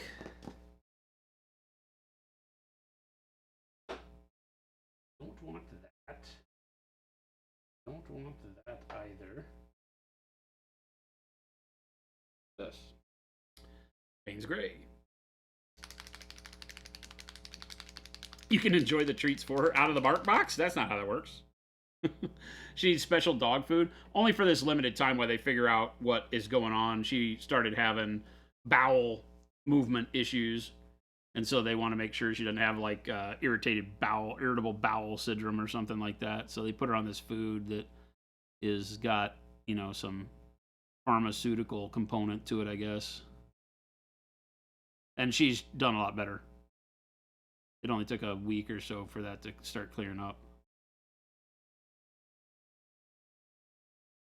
It never once affected her. She didn't care.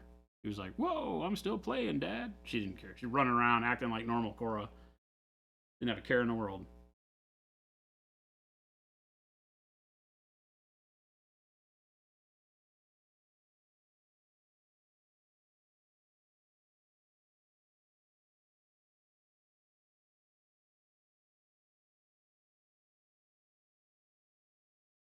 Never had any problems in the house or anything like that, so.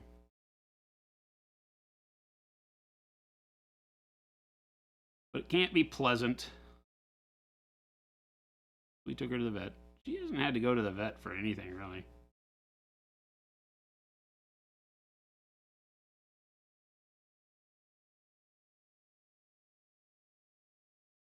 It's nice to have a dog that doesn't have an emergency all the damn time.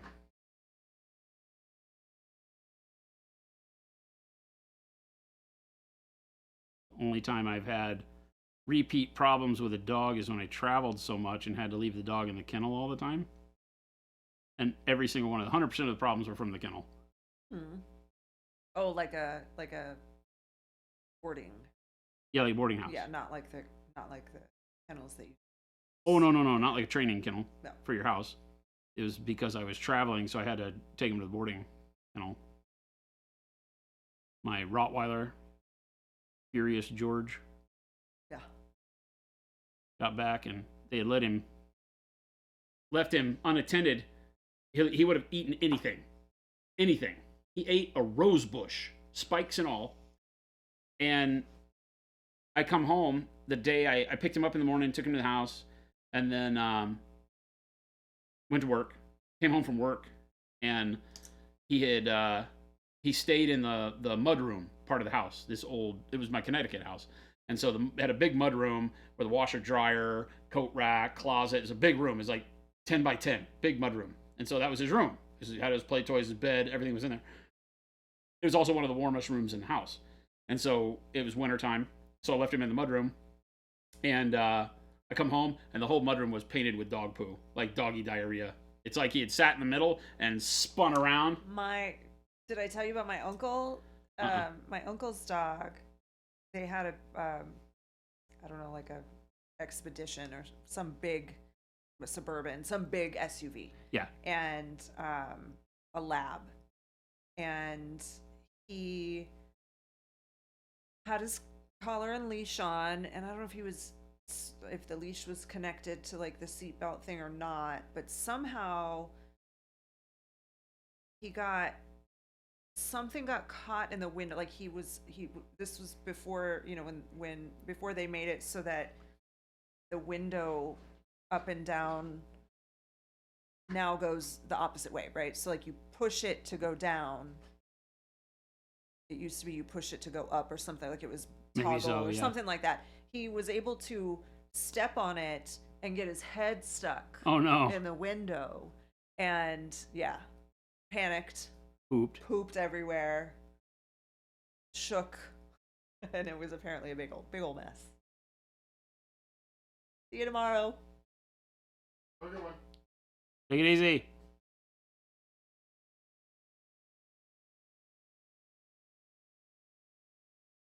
Oh, hi. That Jakob? Oh. Nope. Bill? There he is. Oh, chair guy. You said no. I was like, yes, it is. I said, yeah. Oh. Everybody needs to wish Jacob happy birthday. I don't think he's been in here since he turned 21. No, yeah. He's of age. He's legal. age. I was in here for like 5 minutes yesterday, but it was... Oh yeah, that's right. I wasn't here. Did you have a drink at dinner last night? I did. What'd you get? So Did they ask you for your license? No, they did not. Oh. Oh, his mic is off. Okay. Chair right. There we go. So what'd you get? I got a Tipsy Palmer, which was like an Arnold Palmer but with whiskey. Ooh, like a Long Island iced tea. That's actually easier to Lemonade. say. That could be trouble. A Tipsy Palmer is definitely easier than Tipsy an Palmer. Arnold Palmer. Not the kind of thing I usually say in public, though, so I don't know if I can do that. Somebody get that man some Malort. No. What is that? No. I don't know what that is. We're trying to be nice to people here. No I such know it's thing. hard for you, chat, but nobody in their right mind drinks Malort. What is So, it? Horrible. Is it mead? No. Oh. Violet Kraken Gaming, thank you for the raid. Hey, what's going on?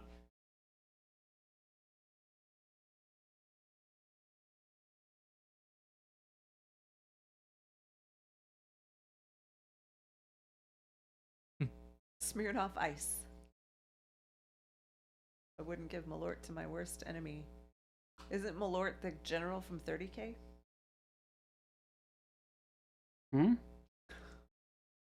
He's in his own right now, I think. What?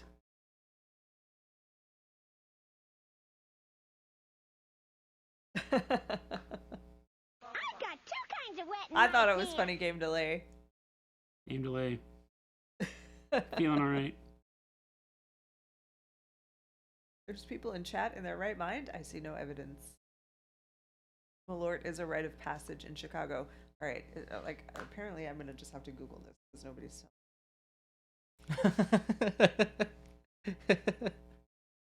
Malort is made from the grass clippings from Chicagoland interstates. Yes. Fermented over time. I know what we're doing tonight. My doctor gave me a cream for that. It's what you give someone you hate.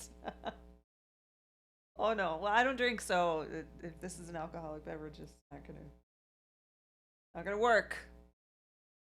Jepson's Malort is a brand of Basque liquor, introduced in the 1930s and long produced by Chicago's Carl Jepson. It's a Swedish schnapps. That's harder than Arnold Palmer. Swedish schnapps. Swedish. That's a little rough. schnapps. Yeah, that's a little rough.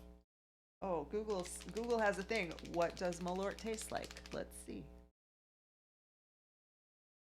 A reviewer said to Paste magazine that Malort's taste starts off as grapefruit and honey, but with an aftertaste of gasoline, earwax, and bug spray. It starts off with a nice sweet taste and then ends in turds. Chicago's Malort liquor is famous for all the wrong reasons. I know It's what been I'm doing described as today. infamous. You're not and gonna go the get Malort, worst are you? booze ever. Oh my god, dude. I'll go do a shot of Malort with you.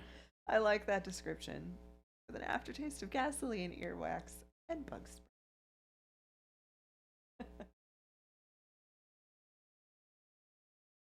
Mad Dog 2020, go!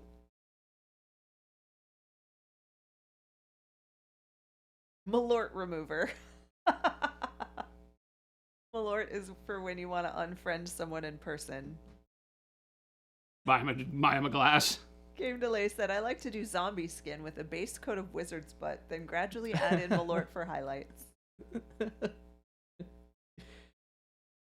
Okay, I'll try and remember to YouTube it. Chuck. Sounds like bottled disappointment.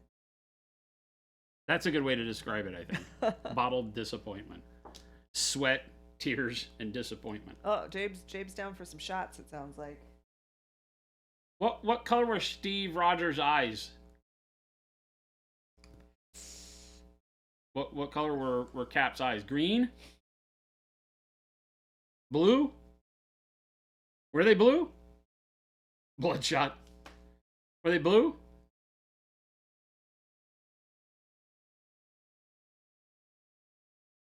I mean, it seems like a blue-eyed Captain America. I googled Captain America eye color, and it does say eye color blue. Really? Yeah.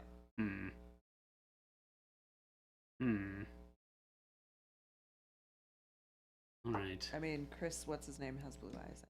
All right. It's all American. Blonde hair, blue eyes.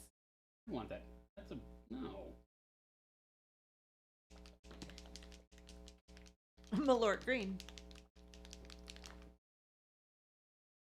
Malort. We're over the top now, people. I don't like you anymore. Here, have some Malort. You know, I mean it. I wanted to bring you here to have a serious discussion. Have some Malort.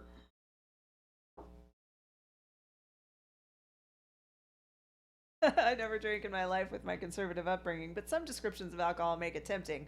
Malort is not one of those. Goldschlager. Right up there with Goldschlager. Yeah. That's the pre-fireball fireball.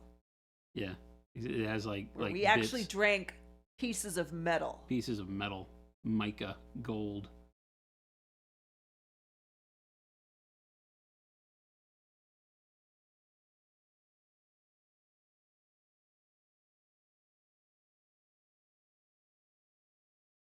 Small parts, sharp points. Thank you for following. Small parts, sharp points. I like that. That's great. Fantastic name. Hey, somebody likes us.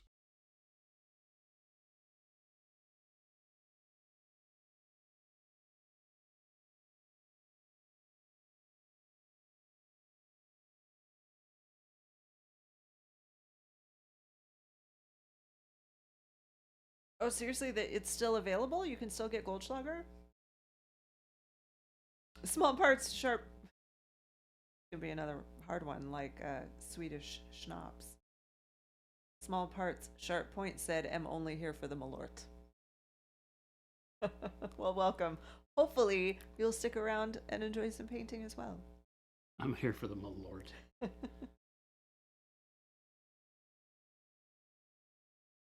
Booze is the greatest. Makes everything better. Makes you more attractive and able to beat up anybody. Able to beat up anybody. Came to Lay's like, cool, I'll try it today.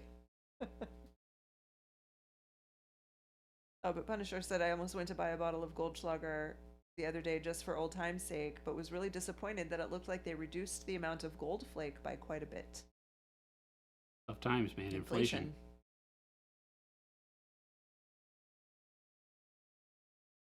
It was so thick. It's almost like a syrup. What's that?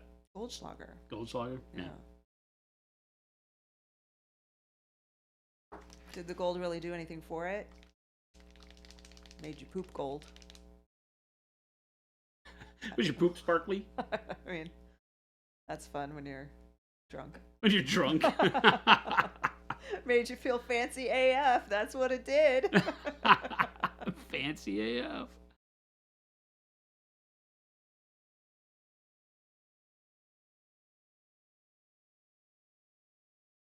So then I have to return my rented Goldschlager to the store, right? Yes. To do that, take it back. Here's a stool sample that's all glittery. Is it supposed to do this? Zima was like the drink when I was right before I turned 21. It came out, and so the anticipation was great for me to turn 21 so that I could drink Zima. And that's funny that you said that out loud. And then they got. I mean, it was the 90s, and I was a girl. Like that. Like Zima is the drink that goes along with the you were White alive Girl in the mixtape. 90s? Zima is the drink that goes with the White Girl mixtape. Yeah, that's true. This is true. It was like a malt liquor, right? Yeah. That's crazy. But it was like clear. sweet. It was clear. Yeah. Yeah. And then you put crazy stuff in it. So you go like the bars would like offer additives. You could add a little bit of grenadine. Oh, really? And make it a little fruitier. You could put Jolly Ranchers in it and make them Jolly Rancher flavored. Anyway, they discontinued it, and then not too long ago they brought it back. And but I don't drink anymore. Like the nostalgia is not going to be there for me on this. Oh, they brought Zima back. Yeah. Yeah. I remember that. It had a weird bottle. It had like ridges in it. Yeah. Yeah. With blue label. Caution, Zima will not make you able to beat up anybody. Likely the opposite. Yeah, it's like it attracts the people that know they can beat everybody up. Zima and Jolly Ranchers was the move. We used to talk about filtering out all the gold from the bottles until we accumulated enough gold to buy another bottle. Of course we never did and just drank it all instead. Like go panning for gold in your bottle of Goldschlager. Yeah, so far Scott Bradham is the only one who's made alcohol sound good, and I think he was lying.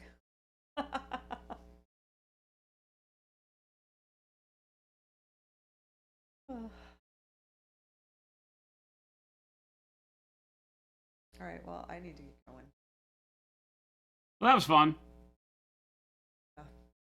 You're going to keep going, you said, yeah? Hmm? You're going to keep going? Yeah, I'm going to keep going. Okay. I'm going I'll to keep see going. you guys tomorrow. I'm having a good time. Jacob, you got to be in charge of reading chat. Okay, that's fine. You got to keep it going, Jacob. You got to read it for me. You got to be my pilot here, my co-pilot.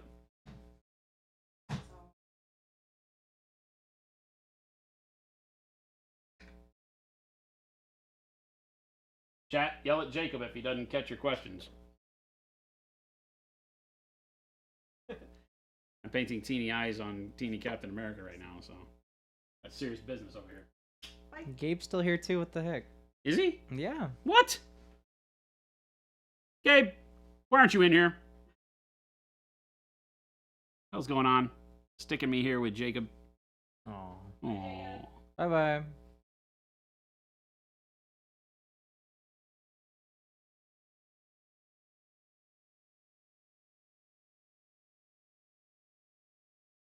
I don't always fall asleep.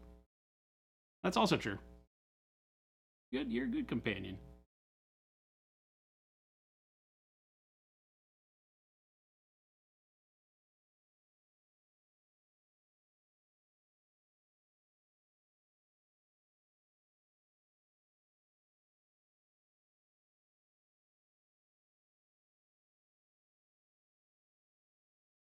I'm doing these eyes completely Well, bass huzzah, awkward. huzzah. I'll just throw back my legs and pollute my breeches with delight.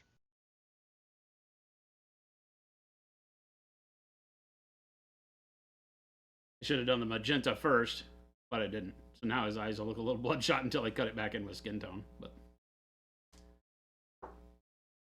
we shall do that now. You put in a full day of work, you're in a comfy chair. I fully support falling asleep, ignore chat. Damn you, game delay.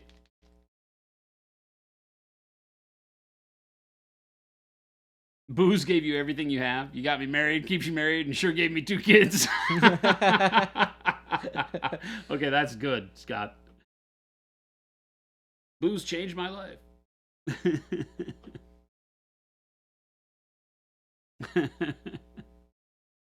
You're on a roll with the pamphlet, so you're riding the wave. Gabe's still working. This is commitment, folks. You out in chat land. This is how you get ahead. Gabe's like, I'm 19 minutes over. Love my job.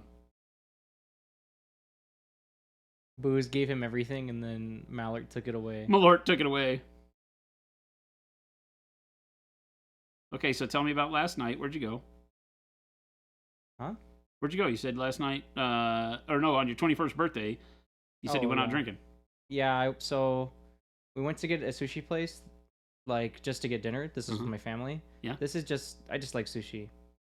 And I was like, well, I'll order something here, I guess, like that I can only get here. So I got Sake. sake.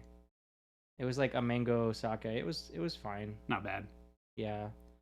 Not great, not bad. Yeah. And then after that, I went out with my friends to like, one of them lives in Tempe, so there's just like a million little bars around there. Like Mill Street, Tempe? Yeah. Yeah. And then we went and played pool.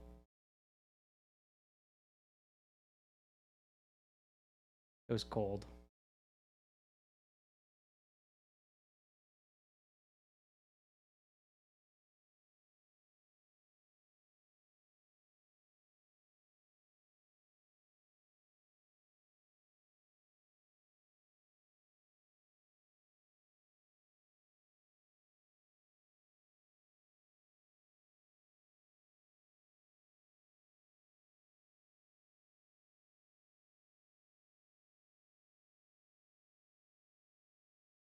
That's okay for now.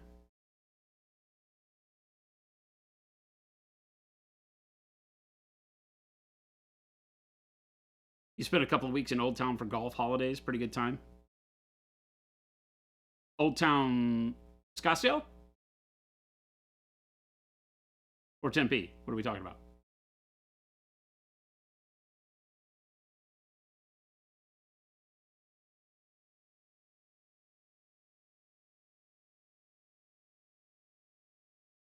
Scottsdale, yeah. All right, now we gotta start brightening other things up because his eyes are like the brightest thing on the model now. It is time for bright neutral gray.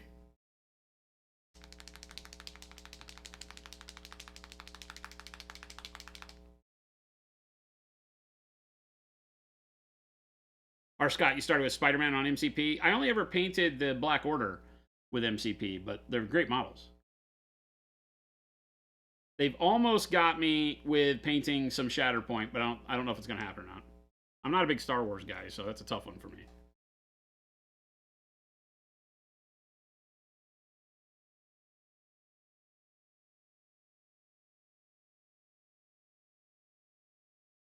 I want some neutral gray first. Mix in here. You believe.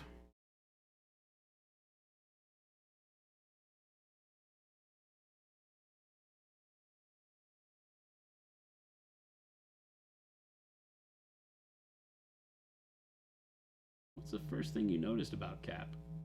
His bright eyes. Where's the miniature from? Marvel United. Oh, that's Cool Mini or Not.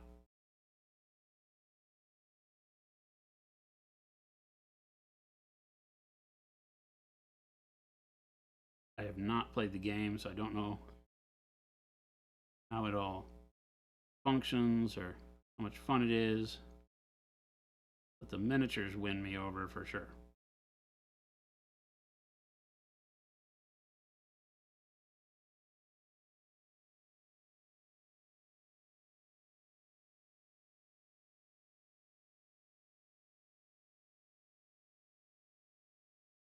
They do, you know, dare I say cute in the right way to make me want to paint them. Kind of like Percival as an owl, right? These guys kind of share that same vibe. I'm not big on cute minis. I want to know my minis can cause damage.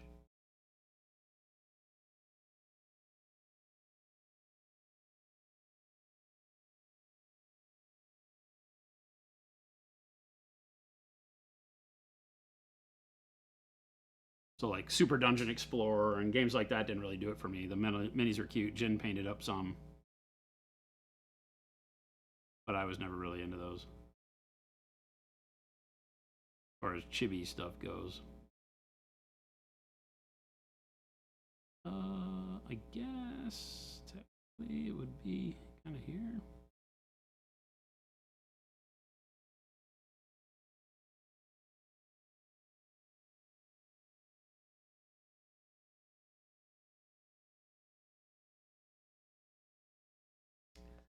Bring that dimension back to the star on his chest. And this is 50-50 neutral gray and bright neutral gray. I didn't want to jump just to bright neutral gray, I decided. Too bright. Too much contrast right out of the gates can ruin a model. Unless you're wanting to go spend time blending back your midtones, which I kind of don't like painting that way.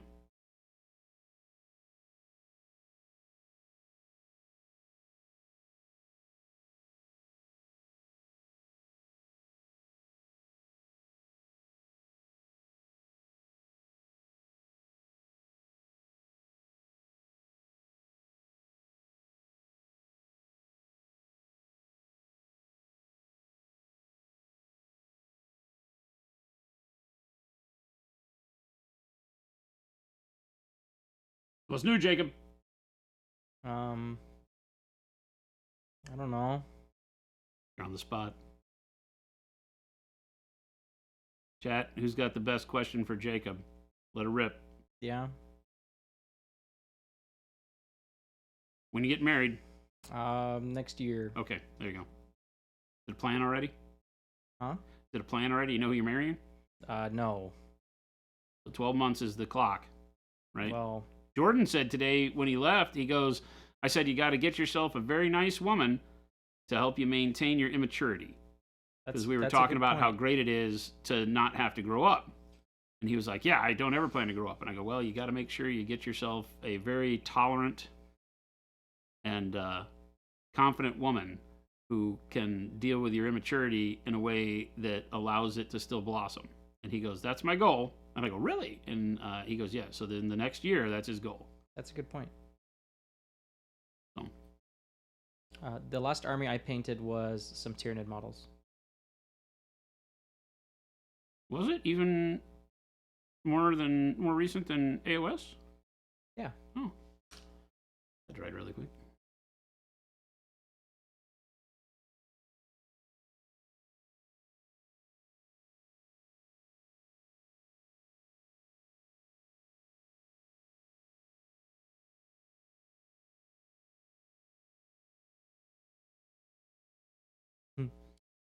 What least interesting man on the internet?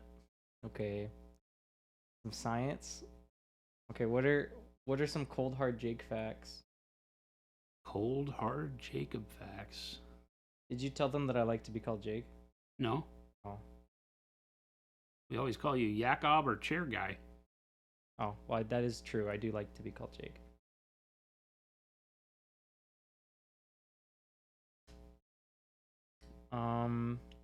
The Earth will eventually explode. I don't know when. Is that your fortune telling? That's my science fact. Oh, wow. Will it? Or will it get absorbed into the sun when the sun... Well, that's like part of it, I imagine. I think the way the lifespan of the sun goes is it grows to a point where it actually reaches out and the Earth gets eaten up by it.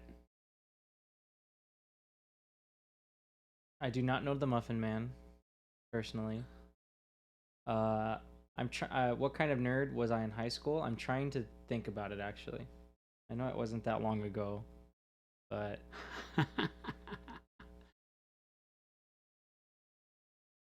I wasn't into miniatures at all. I wasn't into card games at all. Oh, really? No, I only started. I went to my first locals for card games when I started working here. It was like the next day. Oh, that's awesome. I actually did play chess. No, I wasn't in like a club, but I played a lot with my friends. I guess it would be board games. Was my biggest thing. Yeah, you do like board games. No, I actually haven't played Carcassonne. Well, Catan was like my entry point because like everybody knows like Monopoly and like stuff like that. And then you play Catan and you're like, wow, this is great. This is the best board game ever made. And then you find out that there's like an entire world of board games that Yep. That's just the gateway drug. you wouldn't know existed without looking for it.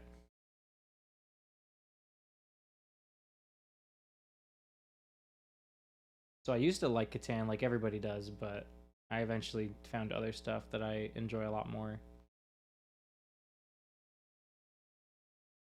I have never played Catan. Don't know anything about it. You don't need to. You've played more complex games that you will enjoy more, that you could just play again instead of Catan.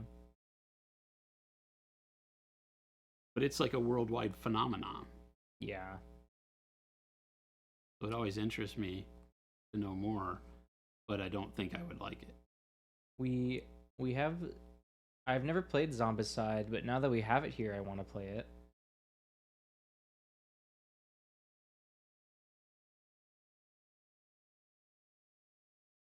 That is true. Catan is really fun because it's both luck and strategy.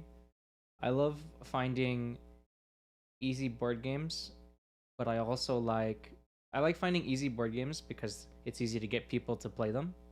But luck is also very good because it makes it a lot easier for people who may not be as good at board games to win, which I like. I care more about everybody having fun than winning for games in general. Did you bring the tapeworm game? Yes. That was great. Had a good time with that one. For how simplistic it was, that was a great game. Yeah, that was a add-on for the Binding of Isaac board game that I got. Oh, really? Just a little side game kind of thing? Yeah. Well, because now that you mention it, that's what the graphics look like. Yeah. Yeah, because the guy who made The Binding of Isaac, Edmund McMillan, he just likes making games, like in general. That's awesome. And so he's definitely like, he cares a lot about the quality of them, but he also seems like he's very focused on getting projects out and like not staying on one too long because he'll get bored of it. So rather than being like, oh, a seasoned director that's made this super long franchise, he's like, okay, this is a game about a tumor that likes to jump. Okay, this is a game about a tapeworm that eats other tapeworms. So they're all weird. But he's made a lot of things.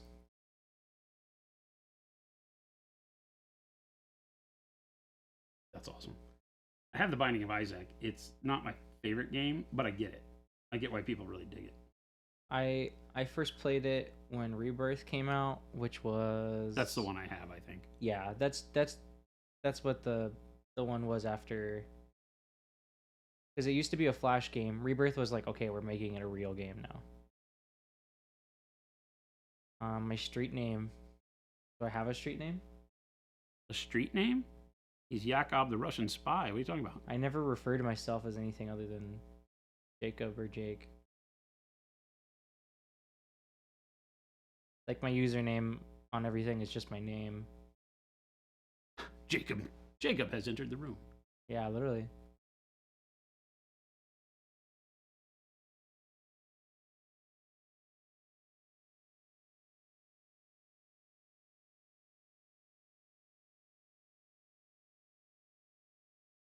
Yeah, Binding of Isaac Rebirth came out in 2014. Isn't that crazy? So that's when I played it. I was in I think I was in middle school at the time. Yeah, I've been a big fan of the series for a long time.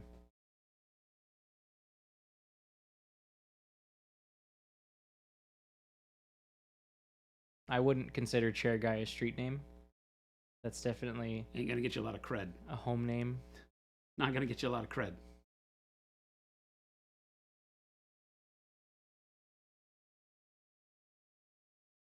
If you guys can come up with a good one, I'll take it. I'll see how far I can stretch it.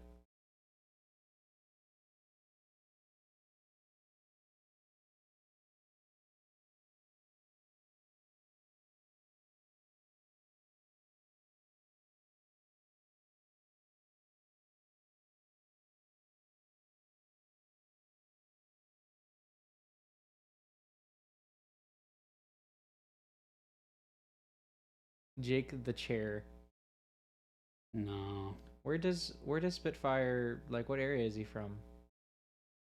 Spitfire Games? Yeah, or miniatures. Spitfire Spitfire Minis? miniatures. I don't know. Spitfire, where are you from? You have to go through Juarez to get here.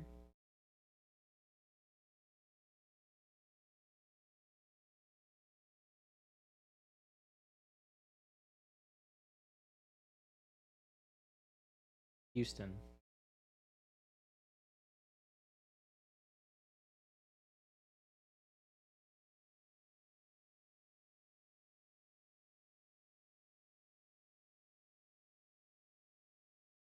I've heard Jumping J Money isn't the worst thing.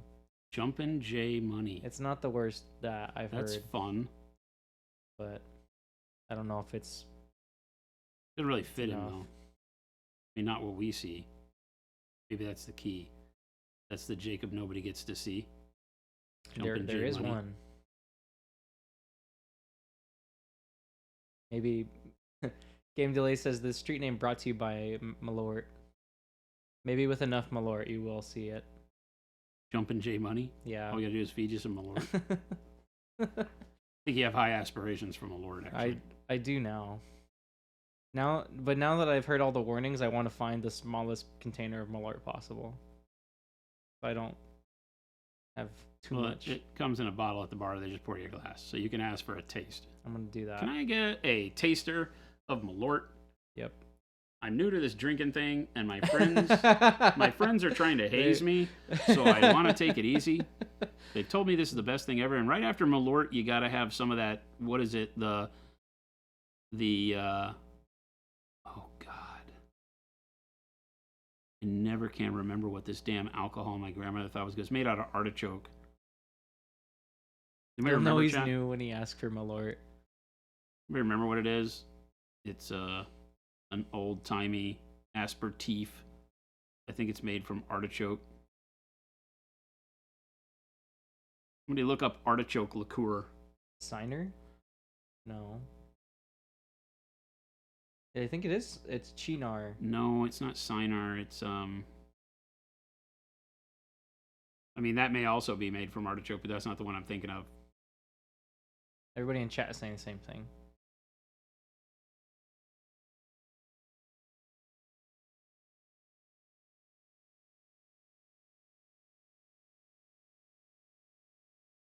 Carciofo? No. All right, I'm gonna have to look it up. That's gonna bug me. My grandmother thought this stuff was the best thing on the planet. It's horrible. First shot should be liquid cocaine.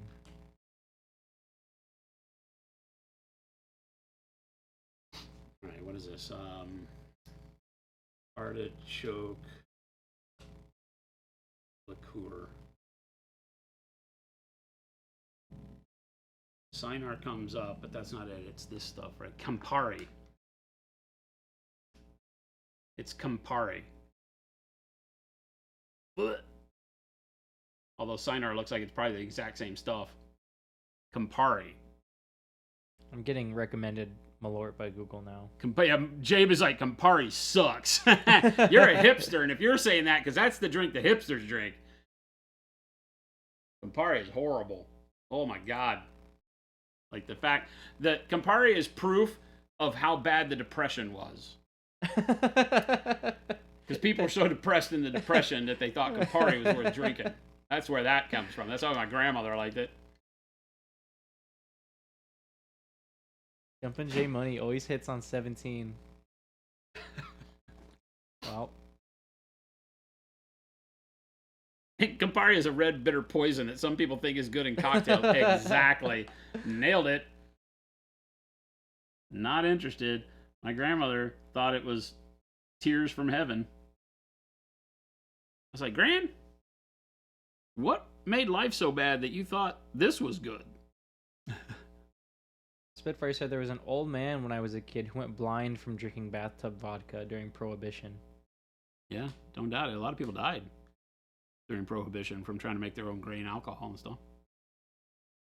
And this is back before, you know, like automobile drunkenness was a huge thing. Campari was the worst part of bartending school. The worst part of bartending school, like having to learn how to use it and test your drinks. Did you get twitches and feel like you were going blind?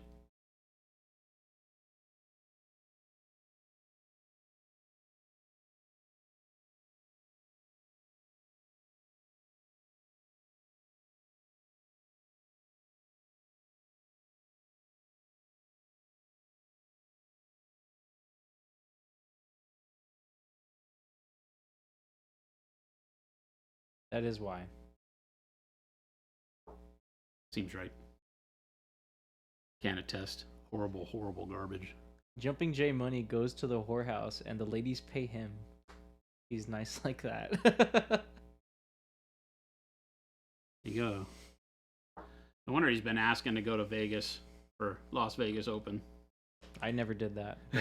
But now that you have put the idea in my head.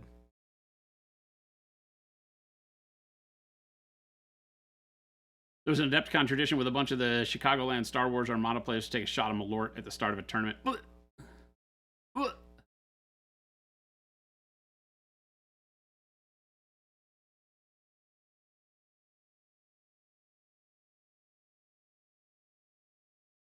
My great-grandmother's father, right, died during the Depression. I've told this story on stream before. Because he, you know, as I'm sure many family men back then, was very bummed out and depressed because he felt like he couldn't take care of his family. So he got into fights with her mom, and they eventually separated for a bit. And he went and got a motel. And in his motel room, he, you know, this is how separation worked in the old days, I guess.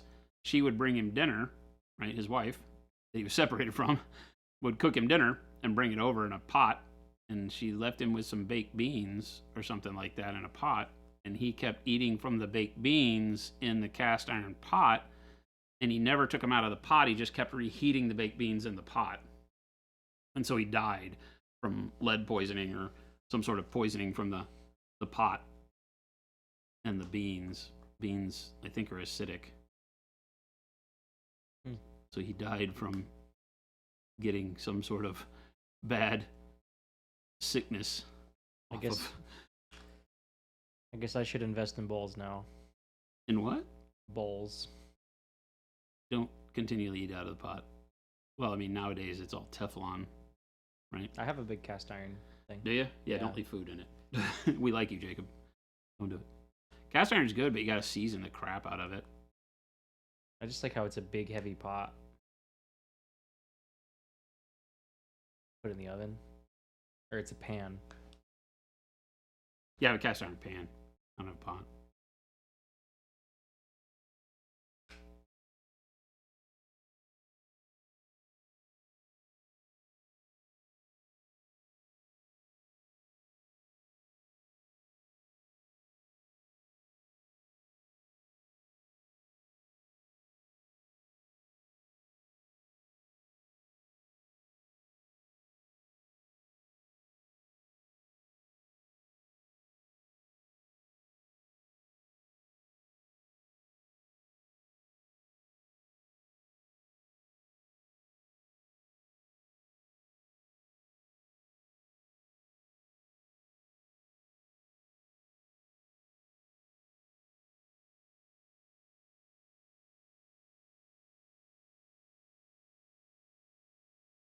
I made those things I bought for Thanksgiving in that cast iron pan, actually.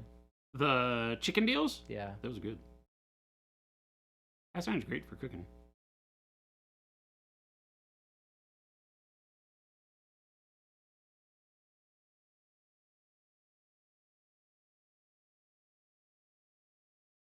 I think it works with induction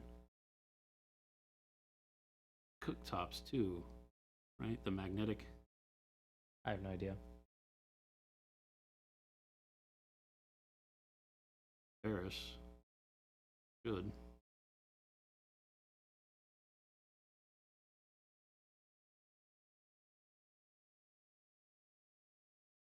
We're building up a little shine on the cap's shield on the white, at least.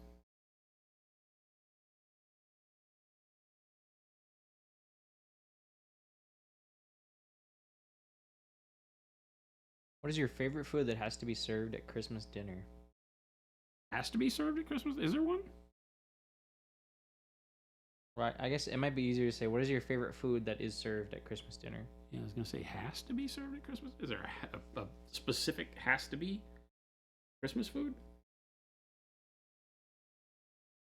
I don't know. Christmas dinner. I don't know, man. Christmas dinner was always like ham and green bean casserole. It felt a lot like Thanksgiving without turkey when I grew up. There wasn't anything specific to Christmas dinner, I don't think. New Year's I always hated because you had to have black-eyed peas for some stupid reason. Whoever came up with that needs to be shot. Put dirt on the plate. Someone said tamales, and that's my first thought, but I feel like there's something better that I can't think of. Yeah, with like Hispanic heritage, maybe. Yes. That In is a Texas, Christmas thing. in Texas, you know, tamales were a huge thing, but I don't know that they ever showed up at like a holiday meal type of thing. Maybe like the July 4th, right? Like the party holidays. We've always done them specifically for Christmas. Christmas, Yeah. that's a traditional thing for you guys? Yes. For just your family, or did I know a bunch of families who are like that. I love where they tamales? I do wish I'd have grown up with them being traditional on holidays instead of turkey and ham. I like I ham, mean, so it's not a big deal. we do that too, but there's also tamales. Yeah. That's a good thing about tamales. They're kind of like empanadas or something, right? They're almost like a snacker food. They don't have to be the meal. Yeah, if you make them small, because you can make them as big or as small as you want. For the most part.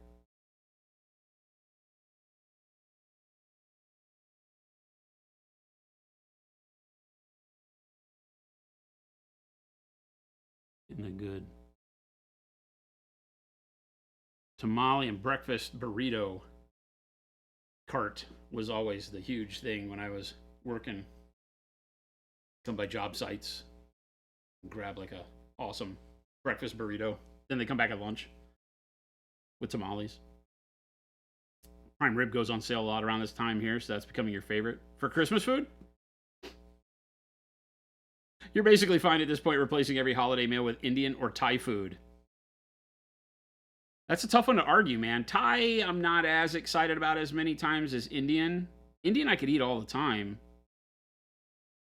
I think.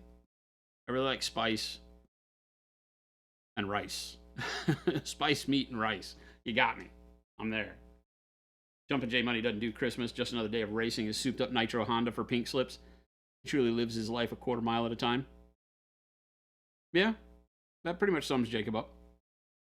The burnout marks on the parking lot are all because of him. Yep. Pretty much. That's the thing. I think that's the reason why I could always eat Indian food, because we don't have it very often. The Indian restaurant that we would go to closed down and has become 3 different things since then. But I feel like we just found one that I didn't have to drive too far to pick up, and it was actually pretty good the other day. I don't remember though. We typically wind up with like Trader Joe's frozen Indian food, which isn't bad, but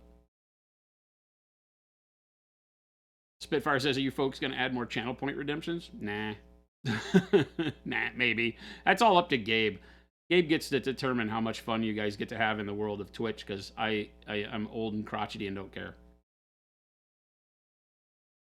The channel points thing kind of slipped under our radar, right? We always did, when bits first came out, we did bits because we weren't Monument Hobbies selling product at that point in time, really. And so we did bits and obviously subs and all that stuff. But when channel points came out, it just kind of was like dead on arrival for us. We were like, Gabe says, this is news to me and bad news for you. I mean, I like people having fun, so I don't care. Gabe needs to get us some new emojis. So Gabe, you have been voluntold. How many points to add colors to the paint line? I mean, we can make it like 1 million, but it'll have a asterisk at the end of it that says, ha ha ha, gotcha. Ha ha ha, gotcha.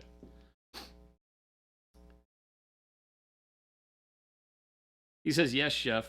You've been watching too much The Bear. I did watch another episode with Jen the other night, and it wasn't bad. There was less yelling, but it was still high stress for no reason.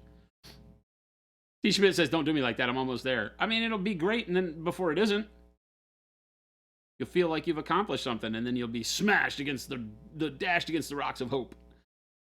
Voluntold. You haven't heard that one since you were in the Navy. You have been voluntold.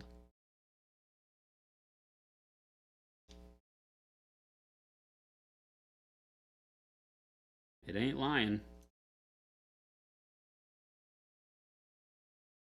What do you got going on for the holidays, Jacob? Hanging out here with family? Yep. All my family lives here. Yeah, they're all in Phoenix, right? Oh, they're all in Phoenix proper or out in the suburbs? Both. It's spread.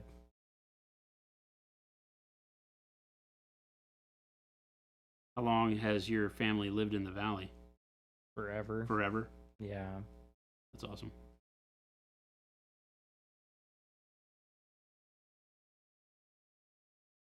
Jen's basically from here. She moved here when she was 8. So, technically, a Phoenician. I don't know any Phoenicians who like Phoenician. You like being called a Phoenician? Yeah. I think that's the name, though, right? It is, I think it has to be. What else are you going to be? You should say Arizonan. But you're not just Arizonan, you're a Phoenician. It's just I was because there's like- a hotel in Vegas, so nobody likes it. If I was like from Yuma, would I be a human? Yes. That's funny, actually. A Tuscanan? Tucson? Tucsonian? Tucsonian? That's actually not that bad. It really is Arizonan. I'm a Texan. I don't like being a Dallasite. Are you from Dallas? Yeah. I was born in Dallas, Texas. Dallasite just sounds like parasite. Right. Right. Although now it's Dallasite is like that. When I was living there, it was like the upwardly mobile, like, rich, whiny, shopped at the Galleria type person, which I was, of course, not. So I was like, nope. That ain't me, sir.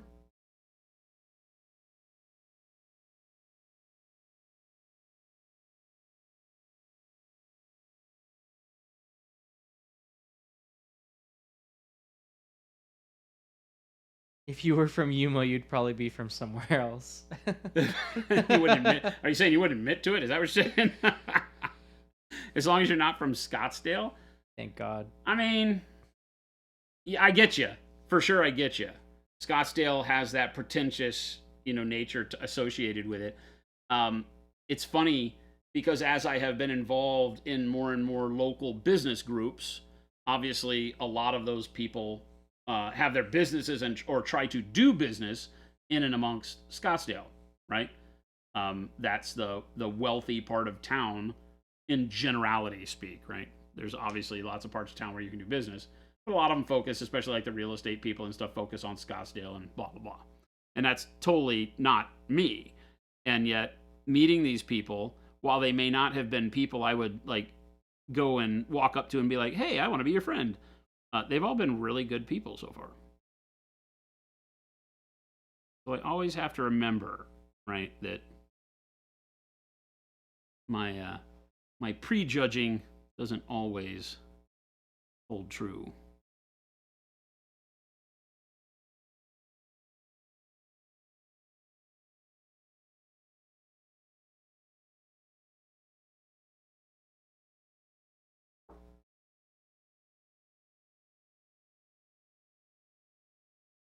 Put a couple gritty scratches on here.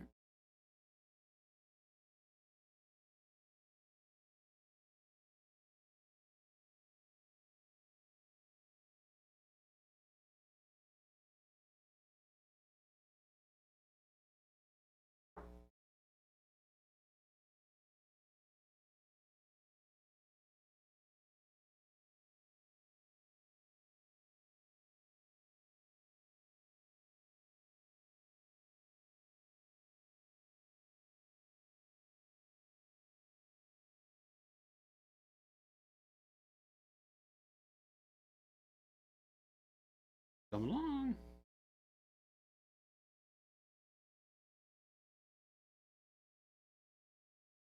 I don't know about this, right? That should probably just be red, right? It probably shouldn't be blue. I think red is our only option.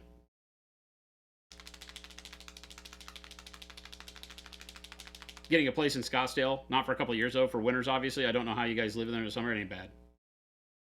Man, after a year or two, you get so used to it, you don't even remember what summer's like everywhere else. Yep. I've lived all over the place. I can tell you that it beats the crap out of Texas because there's no humidity here in the summer except for monsoon season, and that goes by so quick you forget it happened. Walking to school every day and 125 has given me camel skin. You're like immune to it, yeah.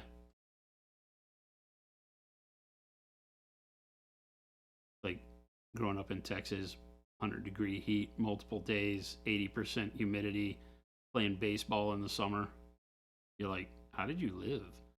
Come here and it feels like the way the oven feels when you open it, yep. Right? When you open the door and go outside. And you just don't stay there long unless you are doing something that makes it worthwhile. But it ain't that bad.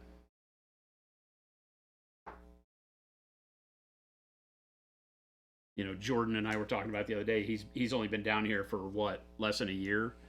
Since April. Yeah, so... and he's already like, yeah, it's not that bad. He's only lived through one summer. It hasn't. Same with Carter. It really hasn't been that bad recently, I feel. James, yes. The dry climate can be exceptionally good for those people with allergies. I know it's also really good for why we have such an older, like a bunch of retirement communities and stuff. Because we're still not sea level. We're still like 1,000 feet, right, Phoenix? I don't know. The valley is a lot higher than you would think. It feels like sea level, but I think it's like 1,000 feet. And yeah, having that dry climate here is great for lots of reasons. I know that I used to have sinus infections twice a year, once in the spring and once before winter, or sometime in fall in Texas because of the humidity and the pollen and all that. Here, nothing. It is 1,000 feet. Is it around 1,000 feet? Awesome. I thought I remembered that.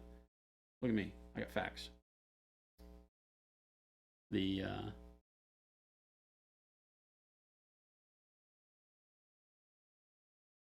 Also good for my, I have like onset arthritis in my big toes from playing hockey.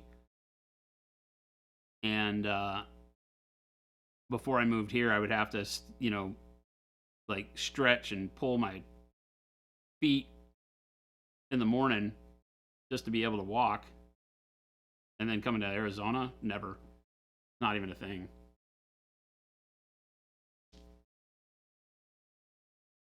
The one thing is when it does get ultra humid here, you can tell there's a huge difference. You know, you have joint pain or whatever like that, knees, you'll feel it. Because everybody's like, oh my God, why do my knees hurt today?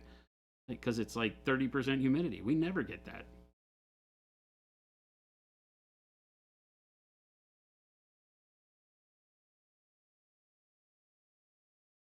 This is just pure bright neutral gray. So you can see how when you build up your first stages of what you want to be white, you can now start using a color like this. It's still just a gray, just a really bright gray. And you'll get the feeling of white very quick without actually having to paint white.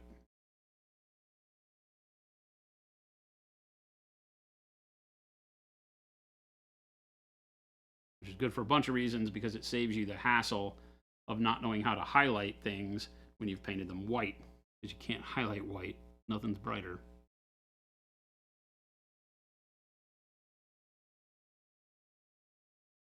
And you got to be careful if you try to wash, you know, throw a lot of wash on top of a white, because it'll dull it back down real quick. Just avoid it altogether. The last color you use is white, and you're using it as your final highlight.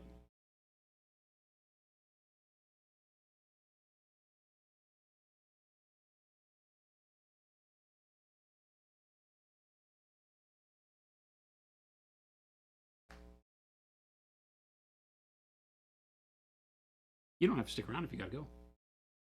You talking to me? Yeah. Oh no, I'm not busy for until 6. Cool. What is today? Wednesday? You going to the shop? Yep. Cool. I haven't gone in like almost a month. What's up with Paul? No, I don't know. He gets sick? I don't know. Everybody asked me today. I'm like, I don't know. He got those scratchers, so we all figured he won.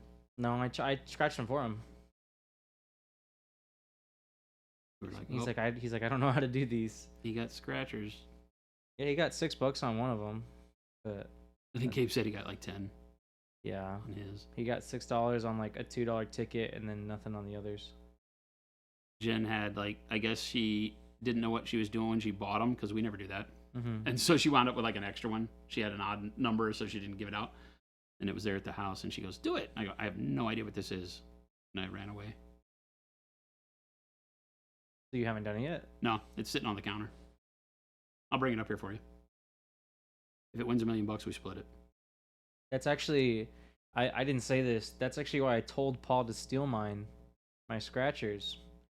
Because if somebody somebody can steal the scratchers from me, right? Mm-hmm. It's But just cash. If Paul steals it from me, then they're locked in. And I know that if he wins a lot, he'll give me some. Yeah. So That's the way to do it. I'm winning Kyle no tried to matter pull what. that nonsense, right? He tried to have his wife steal what he wanted back, and then he'd steal it from her. Fail.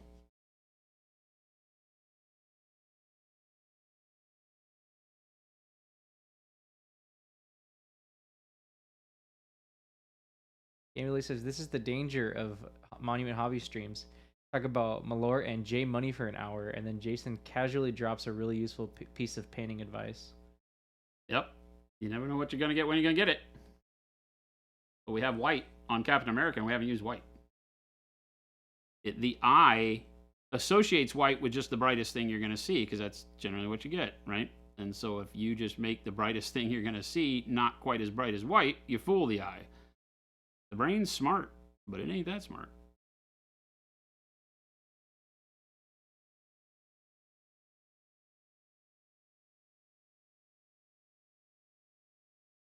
It can still be fooled.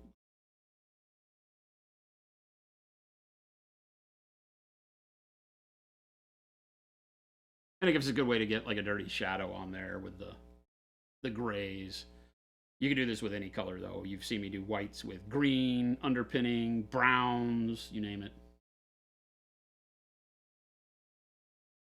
On something that's like this, kind of cartoony, already has a lot of blue, we're going to use a lot of brown for the uniform, for the straps and stuff, then gray makes a lot of sense. And then I'll use white transparent for the next highlight. That'll move us a little bit more towards white, but white transparent is lots more forgiving. The zinc pigment being so translucent will allow us to keep some of the darkness in the shadows, but push us more towards white even so.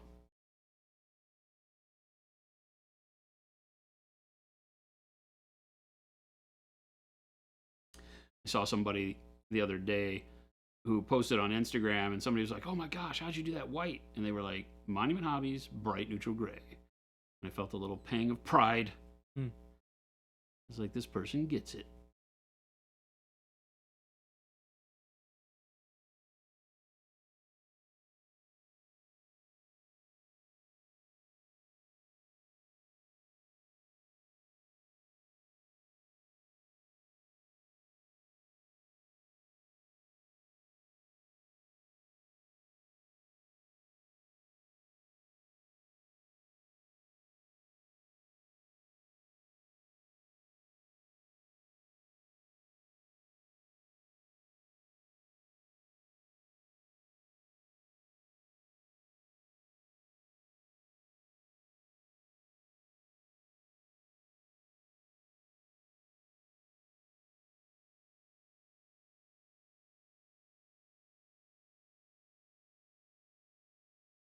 Your imposter syndrome couldn't handle it? Instagram.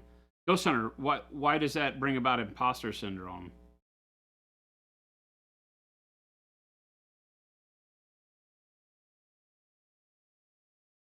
You would get bummed out thinking that you'll never be as good as what you see?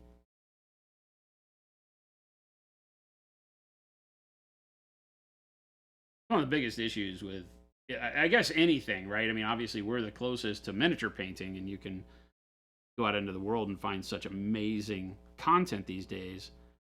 But it can also get you lost in the fact that, you know, oh my God, I can't, or I can, or oh, you know, because you'll always, as a human, be better at judging than doing when you start a thing, right? You can judge people who, you know, drop info about scuba diving as you read scuba diving books and get in your scuba diver training, you know?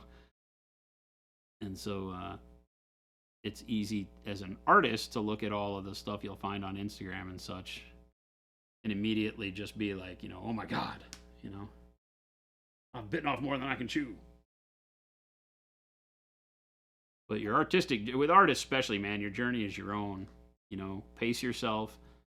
Decide and be very honest with yourself what you're trying to do, when you want to try to do it by, set those goals. And nowadays you can legitimately get the tools to get to whatever that goal is very easily. It may not be as easy for you to achieve your goal, but you can set it and work towards it immediately.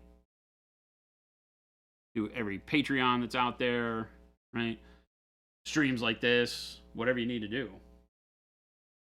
So much information available and ways to grab it. But it does take that honesty with yourself that you got to be able to say, listen, I know I'm not going to be able to do this right off the bat, but I want to.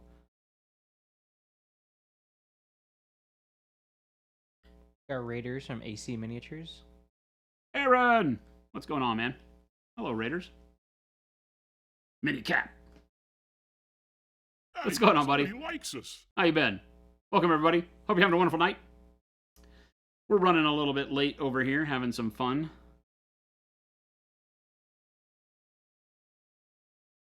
Painting up Chibi Cap from the Marvel United universe.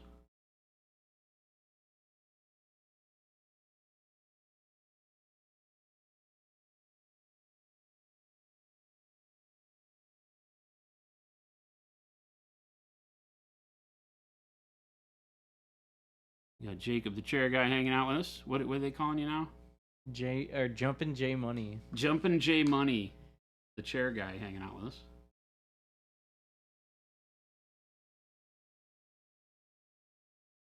We have been left alone with no adult supervision, so who the hell knows what bad idea that was.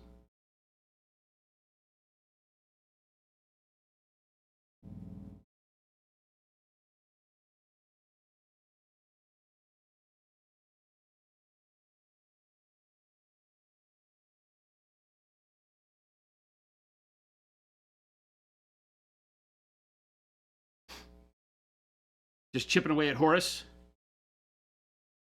Yeah. Yeah. Is that one that you're doing for Nova?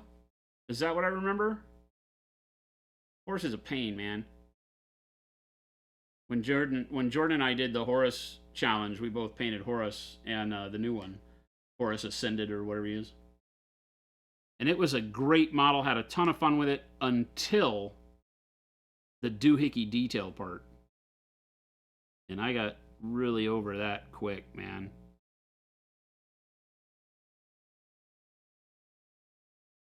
Sculptors need to start thinking about that just because you can doesn't mean you should.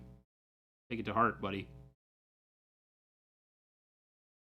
Too many gribbly bits on some of these models. Sucks the life out of them at the time where you really want to be as happy about your progress as possible.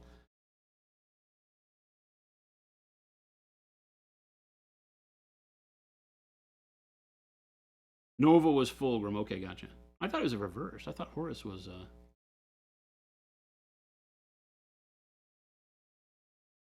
Did you do old skinny jeans Fulgrim?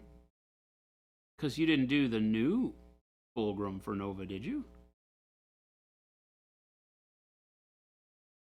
Your beloved boy? No. It's the one you've painted like 80 million times, right?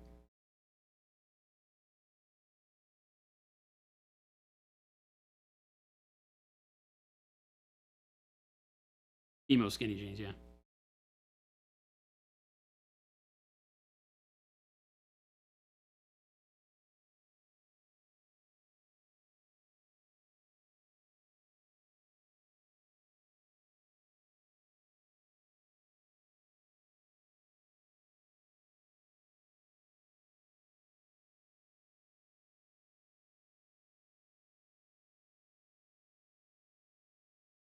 Bought some tickets for the World Eaters and the Primarchs. Tickets? What are we talking about?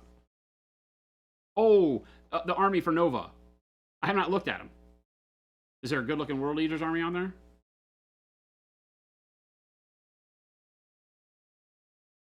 I never, as an industry guy, I never enter competitions. So I stopped looking for cool things that people could win. Because I don't want to be depressed that I can't enter and win. I mean, I could, but I don't think that's really a fair thing. So.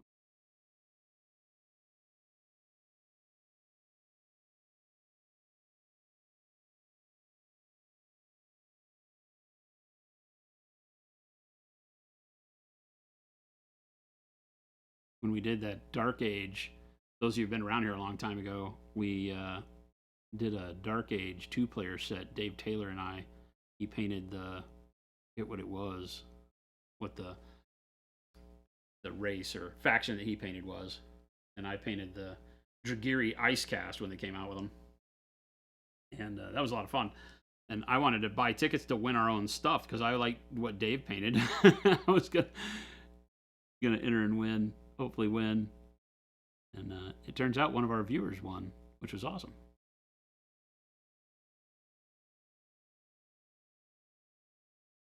Can't complain about that.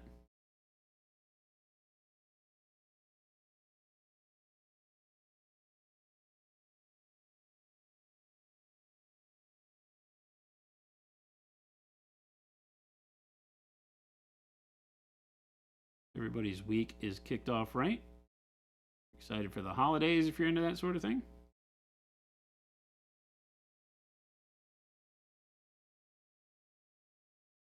Jen and I don't have big plans for the holidays. We don't have family local other than my brother-in-law and my nephew, and they're going to Colorado to visit family for the holidays.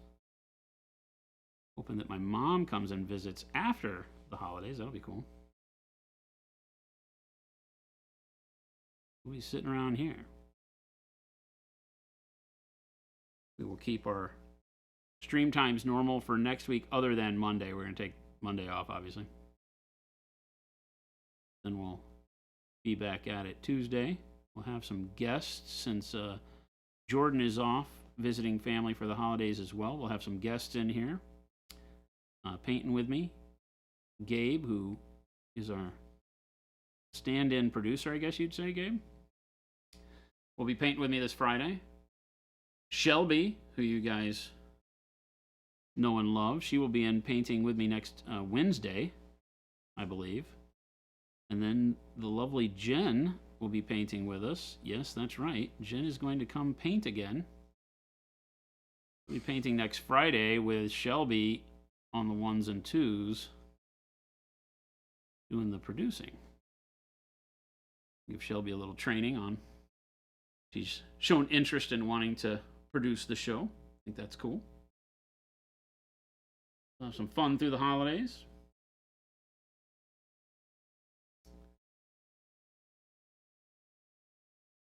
You'd be lying if I said the thought of entering the Primarchs one hadn't crossed your mind, but it does seem a bit of a faux pas. Yeah, I always struggle with that. You know, I don't need miniatures for damn sure, but I like to support the cause, you know, but with my luck, it would be like I'd win. And so I typically stay away from them. And I stopped painting for Nova a while back. Just due to time constraints, don't have the time to do it. I can't be trusted enough to finish a unit on stream because I get bored. I don't want to spend my stream time committed to something like that.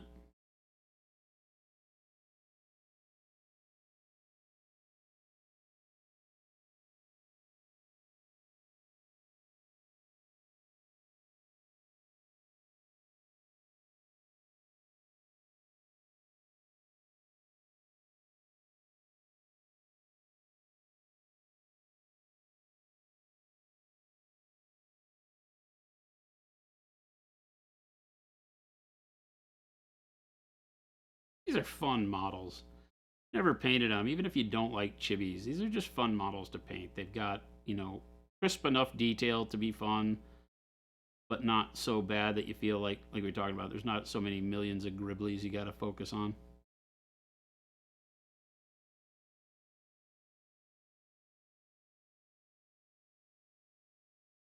I think Kuhlman not really knocked it out of the park with these because it gets me wanting to paint things like Captain America, which I never really care about painting if he's done realistically and in scale.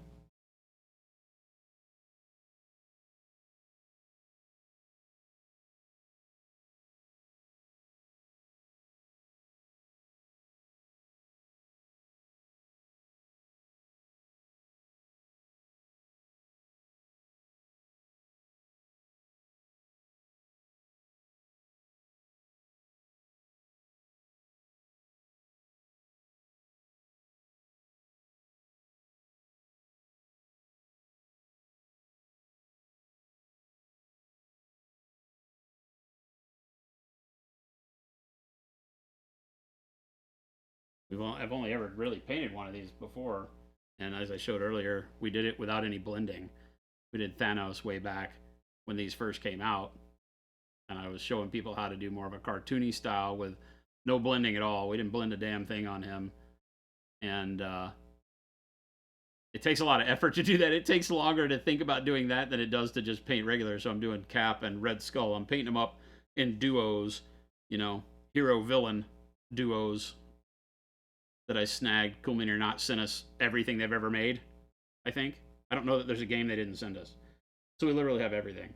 Jen's painting up, and hopefully she'll continue on these when she comes on stream next Friday, but she's painting up the Deadpool on a unicorn, which is really bitching. I think he's carrying a box of chimichangas. I love the fact that the unicorn is like some drugged out lunatic unicorn too. It's fun.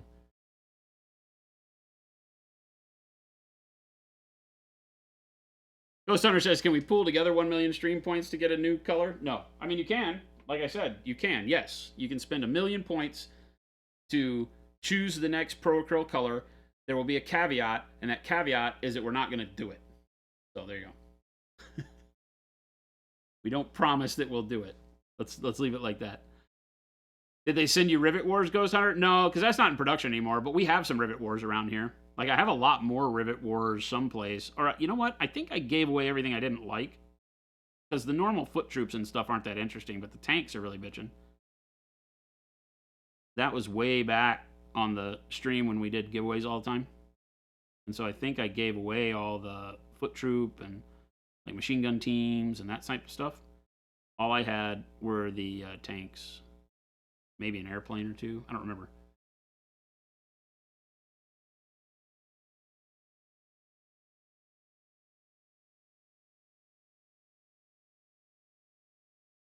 I'd be surprised if they have any. We can ask Megalodon Jaws when he comes in next time if they even have Rivet Wars stuff laying around anymore.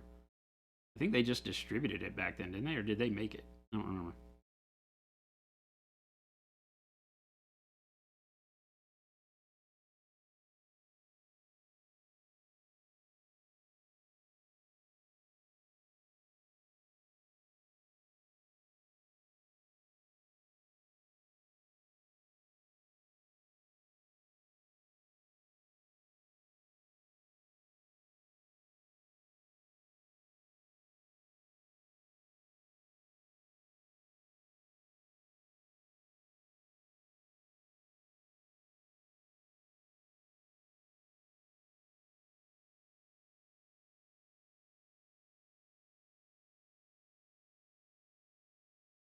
Certified pre-owned means the vehicle isn't going to implode 40 minutes after I buy it, right? No.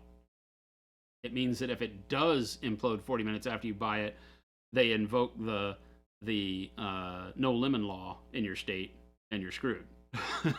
Hobby Time with Tim, what's going on? Might as well see what all the hype is about. Been a minute since the Slow Fuse days. What's going on, man? Hey, somebody likes us. Yeah, it's been. Good God, man. You think about that. Blacks, what's going on, man? Blackside Studios, what's going on?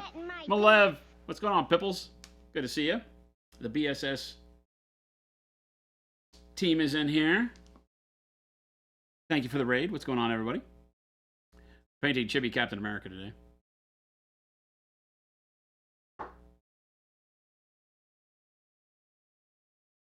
Schnitzel Minis. What's happening? And yeah, Hobby with Tim. Man, we've we were thinking about it the other day. Twitch sends out their annual how much did you do this year, right? And when we looked at the numbers, it was pretty overwhelming to think that we have streamed. When we did the 8-year math, it was insane because we did over 700 hours this year, right? Which is a lot. And like just under 40,000 hours of viewer watch time, which seems ludicrous to me that you people support us that much. Awesome. Thank you. But yeah, and then you think that these days we stream less overall than we did when we started, because we started as just a stream. That's all we did.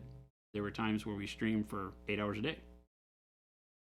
We went down to about 6 hours most days at some point. But yeah, there was a lot of time there. But we changed away from being Slow Fuse Gaming in 2018 is when we became Monument Hobbies.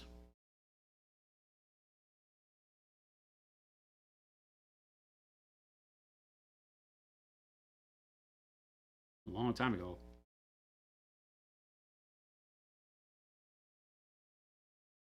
Some Breacher? Is that the new thing that I saw? Guys? Breacher's the new game? Coming out in January or something? Blacksite killing it with the indie games. Malev's own Demon Ship. Great stuff. The slasher game I can never remember the name of.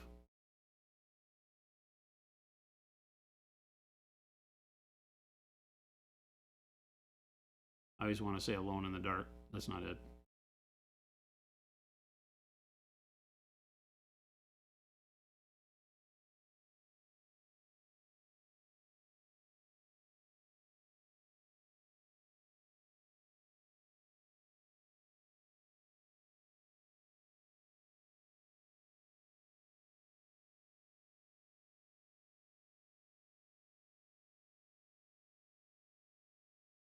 Pit Lord. Is Pit Lord out?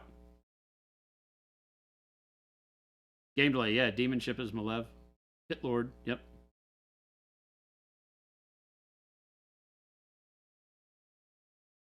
Okay, yeah, I was going to say, I didn't think it was out yet.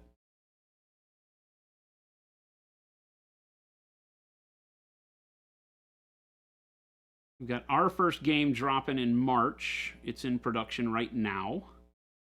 So we will have 4,000 copies of the game manufactured by the time we go out to do the Kickstarter, which may seem weird. We will be kickstarting our game with 4,000 copies in hand. Old DIY back of the trunk style, selling our mixtape out of the car trunk after the show. So keep tuned for that. When we launch, the early bird special for the Kickstarter will be you get your game immediately after the backer it closes. So there you go. Try something new. Install some confidence in people who back what we do. We've never done a Kickstarter before, so we hate the idea. We want to make sure we do it in a way that fits Monument Hobbies mentality for doing business. And that's what we came up with. So, should be good.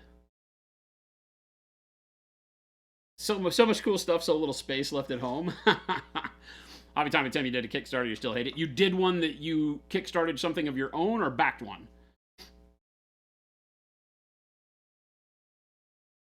Game really intrigued by Demon Ship, knowing it's Malev behind it. It's fun too. It's like a quick pocket game. It's like, I don't feel like we've ever had good miniature pocket games. There used to be called pocket games. That's what Starfleet Battles was. We've been talking about Starfleet Battles lately because I'm getting back into Starfleet Battles. My box game just showed up, and it's like, oh my god, I'm reliving my childhood. Like when I was 10 years old, sitting out on my back porch in 1980, playing Starfleet Battles on a rickety card table with my friends. And so I just got that again now, 43 years later. Oh god. And got Starfleet Battles, but it was a pocket game, right? It was a half-size booklet that came in a Ziploc bag with a cardboard set of chits that you popped out to play the game, and that was it. That's all you had.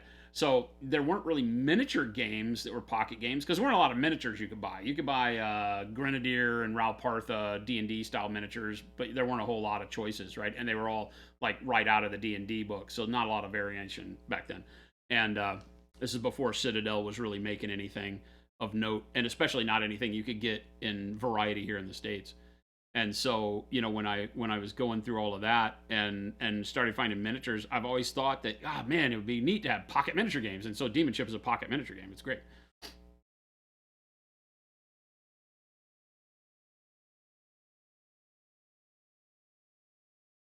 Oh no, New Way. Okay, great. Yeah.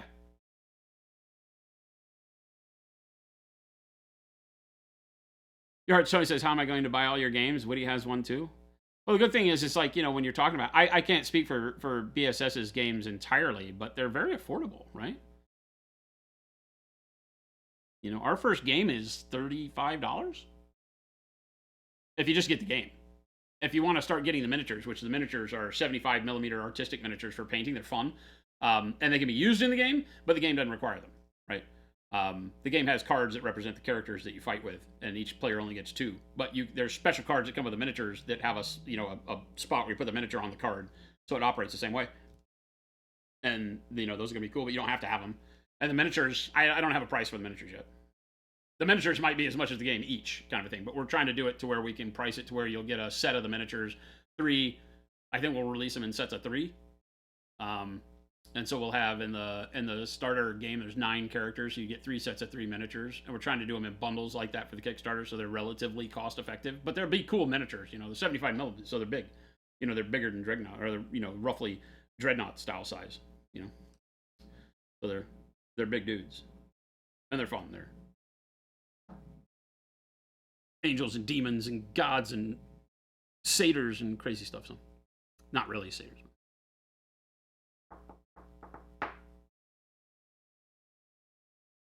You don't have to have miniatures. I mean, I'll have miniatures. AC, resin, plastic, or poly. I'm assuming you mean PVC, right? There'll be resins. for the first game. We're doing plastics. We're doing hips, polystyrene, right? For and PVC for the big miniature game. So we've painted up one of the models for our larger miniature game that's in the works, right? We have some of the test models for it that you've seen me paint on stream. This is one of them, right? The big rhino with the, I don't know what you call this, plasma accelerator on his shoulder, solar powered plasma accelerator on his shoulder. So we got this to see how this is done with Cyocast, and it's one of the biggest form factors you can do in Cyocast with this volume. And so we wanted to see what the shrinkage was on the material. So we've already got the sculpts into a point where we can do pre-testing on the manufacturing to see if it meets our needs. This one's got a little bit of trouble with shrinkage, making hard seams like this fit well. So we need to go back to the drawing board on the sculpts in some cases to make sure we don't get gaps, you know. But the paint up really nice. The detailing's really nice, cleaned up really easy, you know. So we've already got some models that, I don't know how many more I have here from that one. We've got one of the medium infantry for a faction that has more robotic dudes, right? So you have our heavy infantry size is 75 millimeter base and pretty big models, at least 75 to 80. I think it's 75 millimeter base and 80 to 90 millimeters tall on most of them. Heavy infantry, medium infantry goes on a 50 millimeter base, and then we have light infantry, and the light infantry goes on a 25. So the scale is really cool because it, you know, they punch at their weight class, right? You know, you don't feel like your light infantry they're gonna feel light and squishy. Your heavy infantry are gonna kill everything. So I want a game that the model plays the way it looks, and so we got some bitchin' stuff going on. But these have been really fun. That will be hips and PVC, more like think what would be a good example. Maybe like Cool Mini or Not's Marvel Undead or whatever it is, you know, like the Zombicide stuff, things like that. Malev, we have names for all our games.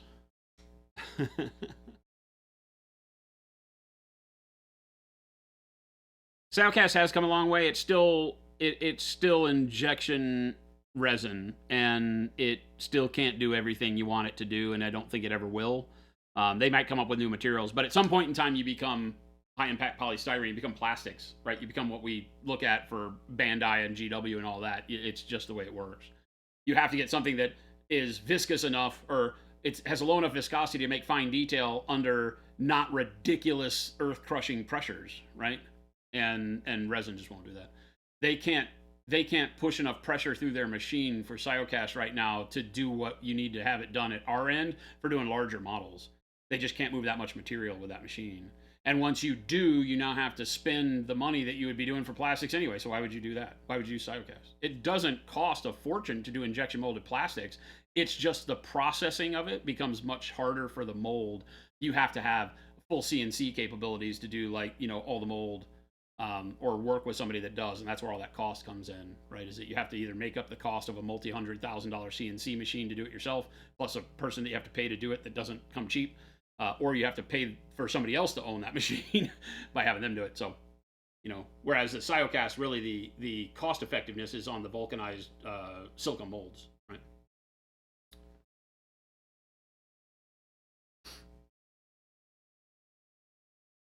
Malev, we have not given out the name for the game yet. Nope. Nope.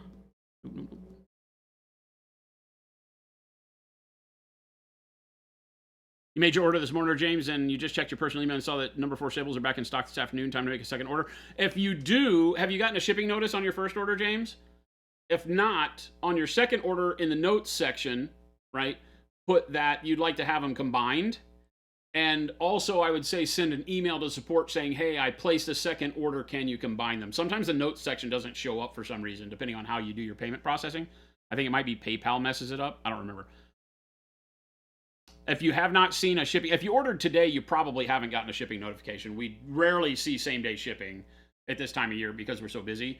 So it probably will go out tomorrow. So send an email right now. Or if you place an order to buy, because yes, sables came back in stock today, guys. We haven't mentioned that on stream, but all of our brush sizes are back in stock. All the sable sets, everything's in stock with really good stock. So we'll get, I say that, knock wood. Maybe it'll last us a week. I don't know. But brushes are back in stock across the board. Sable, synthetics, dry brushes, the whole nine. Including Sam and Uncle Adam sets are in stock as well. So you can hit up all those. But if you do and you already have an order in, like I'm telling James, just go ahead and send support an email saying, hey, please combine these orders together. So you don't have to pay $6, $7 in shipping for a brush. We'll put it together. It'll charge you shipping regardless, James, and we'll refund it.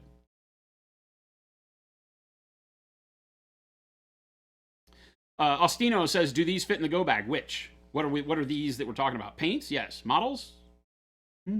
Very soon.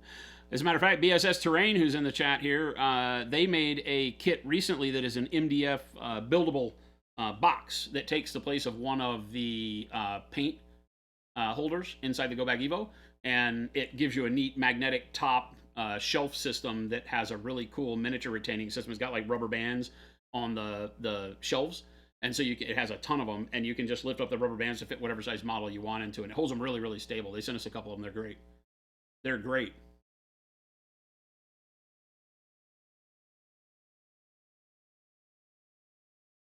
Yeah, no problem, James. Yeah, tooling for the molds is the most expensive thing for plastics. The material is really cheap. That's why spinning up metal is a lot cheaper, because it costs virtually nothing. Well, I can't say nothing. Comparatively speaking, it costs nothing to make the molds for metal, but the material is more expensive and also harder to obtain at certain points, whereas plastic is fairly simple, although not all the time. There are some plastic shortages right now, so not always easy. Hooper Triplet, one more time. Who makes the Evo rack, the Evo bag, the shelves for the Evo bag? It's BSS Terrain. Hey, are you guys still here? Malev, can you throw up a link? Malev works very closely with the BSS guys if they're not still in chat.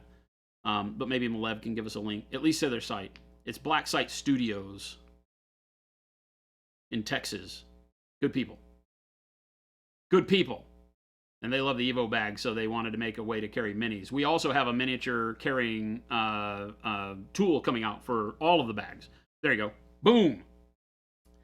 Boom. Malev with the answer. So there you go. Support good people in the hobby. These are some of the best. But yeah, we've got in February, we just found out. So the first couple of weeks of February will be the new bags. I've shown them off. Do I have them here? I don't have them here. I think Gabe stole them for pictures. But we have a new a bunch of additions coming to the Go Bag line. So we're going to offer a half-size Evo called the Neo bag. So it'll be 48 paints, large storage in the back, fold-out front like the Evo does. Obviously, it's just a smaller form factor. And it'll be sub $100, right? So you'll have that bag. And then we have basically a backpack caddy for that bag is how it's built. That Velcro gives it a hug to the bag that holds miniatures. It has a 3-inch pluck foam in it, so you can put miniatures on it. You can attach it to that bag or attach it to the current Evo bag. So you can carry 96 paints plus your miniatures when you have that backpack on it. It's pretty cool. Aha, Gabe, you got found out. Stole my stuff. Which probably means it's back in my office again. Do the Nuga bags come in plaid? No. They come in black, and if you like black, they also come in black. Small form factor bag, Aaron. Yep. Hey, Gabe, can you bring me one if you're still here? If you know where it is?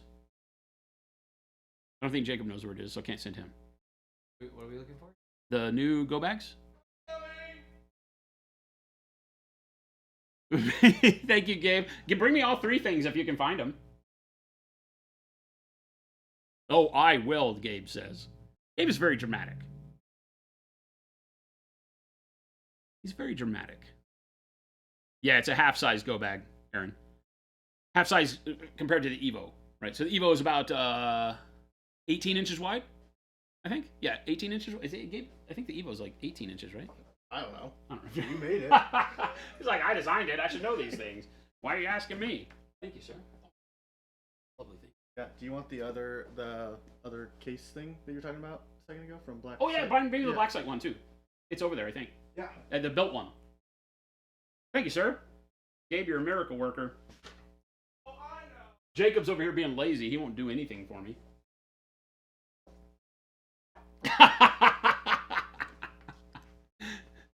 That was the look of disgust from chair guy over there. Yeah, half size. Let's show off the BSS one first because you can pre-order it now. Right? There you go. Awesome. Thank you, Gabe. Of course. So this is the BSS Queso 1, right? Really cool. The way they've done the top, I think, was really cool. It's like dual layers, so it has like the cutout negative space logo on it. Has an elastic band for keeping the lid, and then the lid has magnetos on it. They're not magnetos; they're actually just magnets. Magnets on it, so it keeps everything secure in there. It's nice. Everything's nice and chunky. They went the whole way and got the curved top corner, so it fits in just like the foam trays. And then you've got these trays that come out, and like I said, you can just take your miniatures, right, and you can pull up the rubber bands that you need to, right, and it'll hold your miniature like that. Boom. I mean, that's ingenious, man. So any model can get held in here. Dreadnoughts, you name it, right? Gorger Maw Packs, you name it. So put all your project models in there if you're going to a show, and it gives you multiple tray locations, so you can slide it anywhere you want. Booyah. 3 shelves plus a top area that you can put other accoutrement, tools, crap like that. But you get 3 removable shelves. And it really isn't that many pieces, right? So it goes together really easy. Really neat. So if you're looking for something to hold miniatures in your Evo Go Bag quick, this is it. Boom. And then we have, coming in February, boom, the new Neo bag. This is I can't get it all on screen, but it's half size, right? So it's the same form factor as the Evo, has the same front slant to it, has the same PALS webbing on the side for accessories, right? And then has the rubberized front on it, right? Still folds down. The rubberized front holds your pallet, right? And your cutting mat or whatever else you need. So it still has the elastic bands to hold all that in place, right? It's got the underneath tray that holds your brush case, if I can find one. Right? So you can get your brush case in there, right?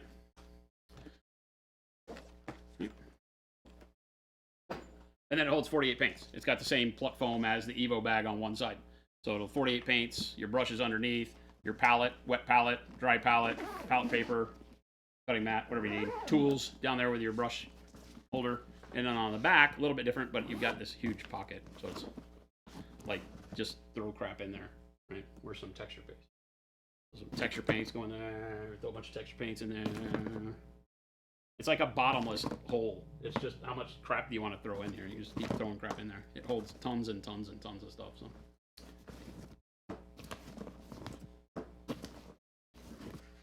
All the things.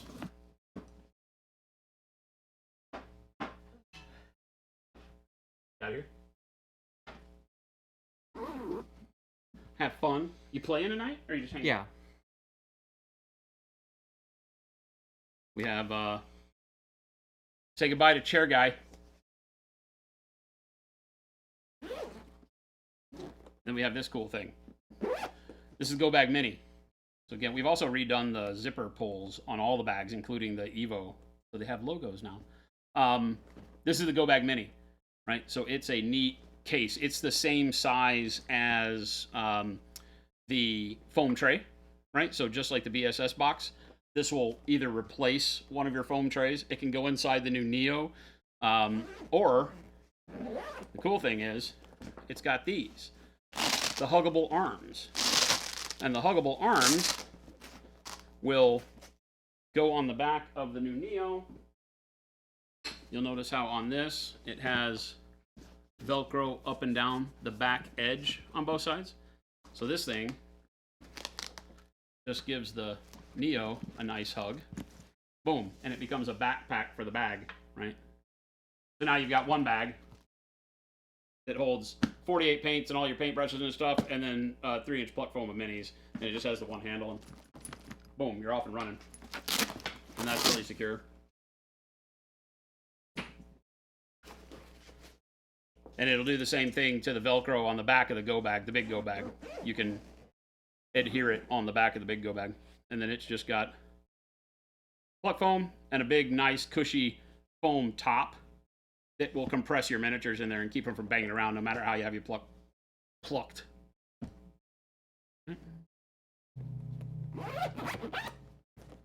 Bingo. I think we'll probably sell 500 million of these just because it's the coolest miniature case, man. It's really compact. You can put like squad type games in here, demon ship, stuff like that. You know, you got like my ogre maw pack will go in here, and then I just like put a label on it and be like, these are my ogres, and I can just shove it on a shelf. And it'll be cost effective enough that you can have multiple ones and not feel bad about it. And then we just got a cool accessory that's the extra storage / drink holder, right? So this is just a cool PALS webbing piece. So this goes on the side of the Go Bag Evo or the Neo on the webbing side. You just unlatch it and web it. You just, like normal PALS, if you're not familiar with it, it's very easy. You just kind of weave it in and out of the straps and tighten it up, and it holds on the side tight. And then you just take the rubber bands and fold them over, and you've got a neat big pouch. Right? And that'll hold a Nalgene bottle if you want your water bottle, and it'll go on the side of either of the bags, or just a ton of crap. Right? You put dice or whatever you want to in it. Tools. The webbing's super strong. The nylon webbing's super strong, so you're not going to have stuff fall out of it unless it's super tiny. Toothpicks. Stuff like that. I think this is like $10. All sorts of new cool stuff.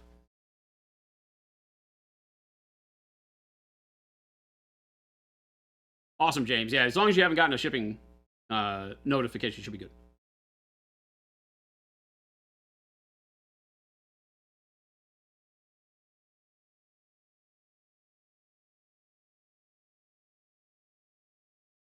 Yeah, I know, game delay. We've been holding off, but now we make our go bags in black too. A snack instead of a meal worth, nerd gamer. Yes, and Jen's gonna kill me if she hears me say that, but that's the way it goes around here. Small form factor bag.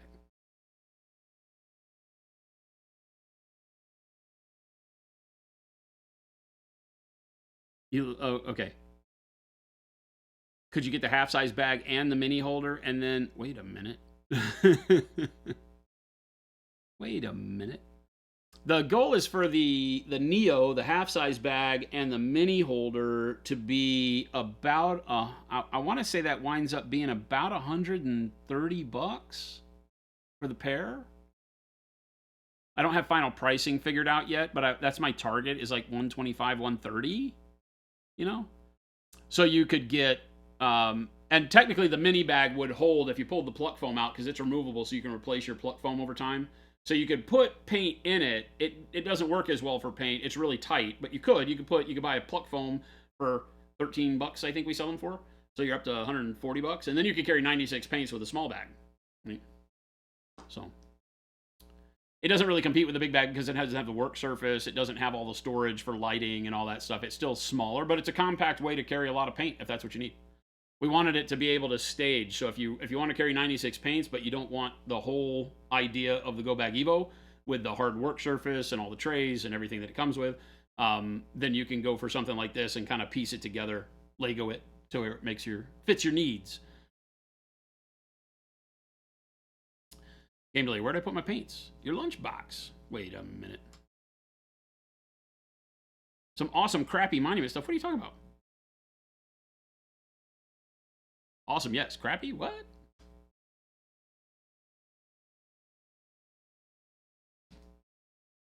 Yes, we got some fun stuff coming in the new year. As well as 18 new colors for Adepticon. 2 of those are signature sets. One of them is a special release set that I don't know will be... I assume it'll be available all the time, but it may only be how we release it. It won't make any sense to you. So we have 18 colors coming in March. A compact but absolutely stuffed bag of paint would be ideal. Yeah, it'll do that. I mean, it'll carry an absolute crap ton, but be a little bit smaller for you if you need to, feel like you can carry. I mean, the Evo is so easy to carry around, man. The Evo is not a bad deal. You know, it's 18 compared to 10 inches. It's 18 inches wide, so it's not that big a deal. The Evo is the way to go if you really need to carry 96 paints, because it carries so much more too. All your lighting and all that stuff that you're going to want and need when you get where you're going is a big consideration. And, usually people, when they see the Evo, they're like, oh, that's actually a lot in a small package. But the Neo's there for people that don't want to spend $200 on a travel bag too, right? So it's a way to get the utility back that we had with the original Go Bag. Because the original Go Bag would carry 48 paints and then miniatures. but this one offers a lot more storage.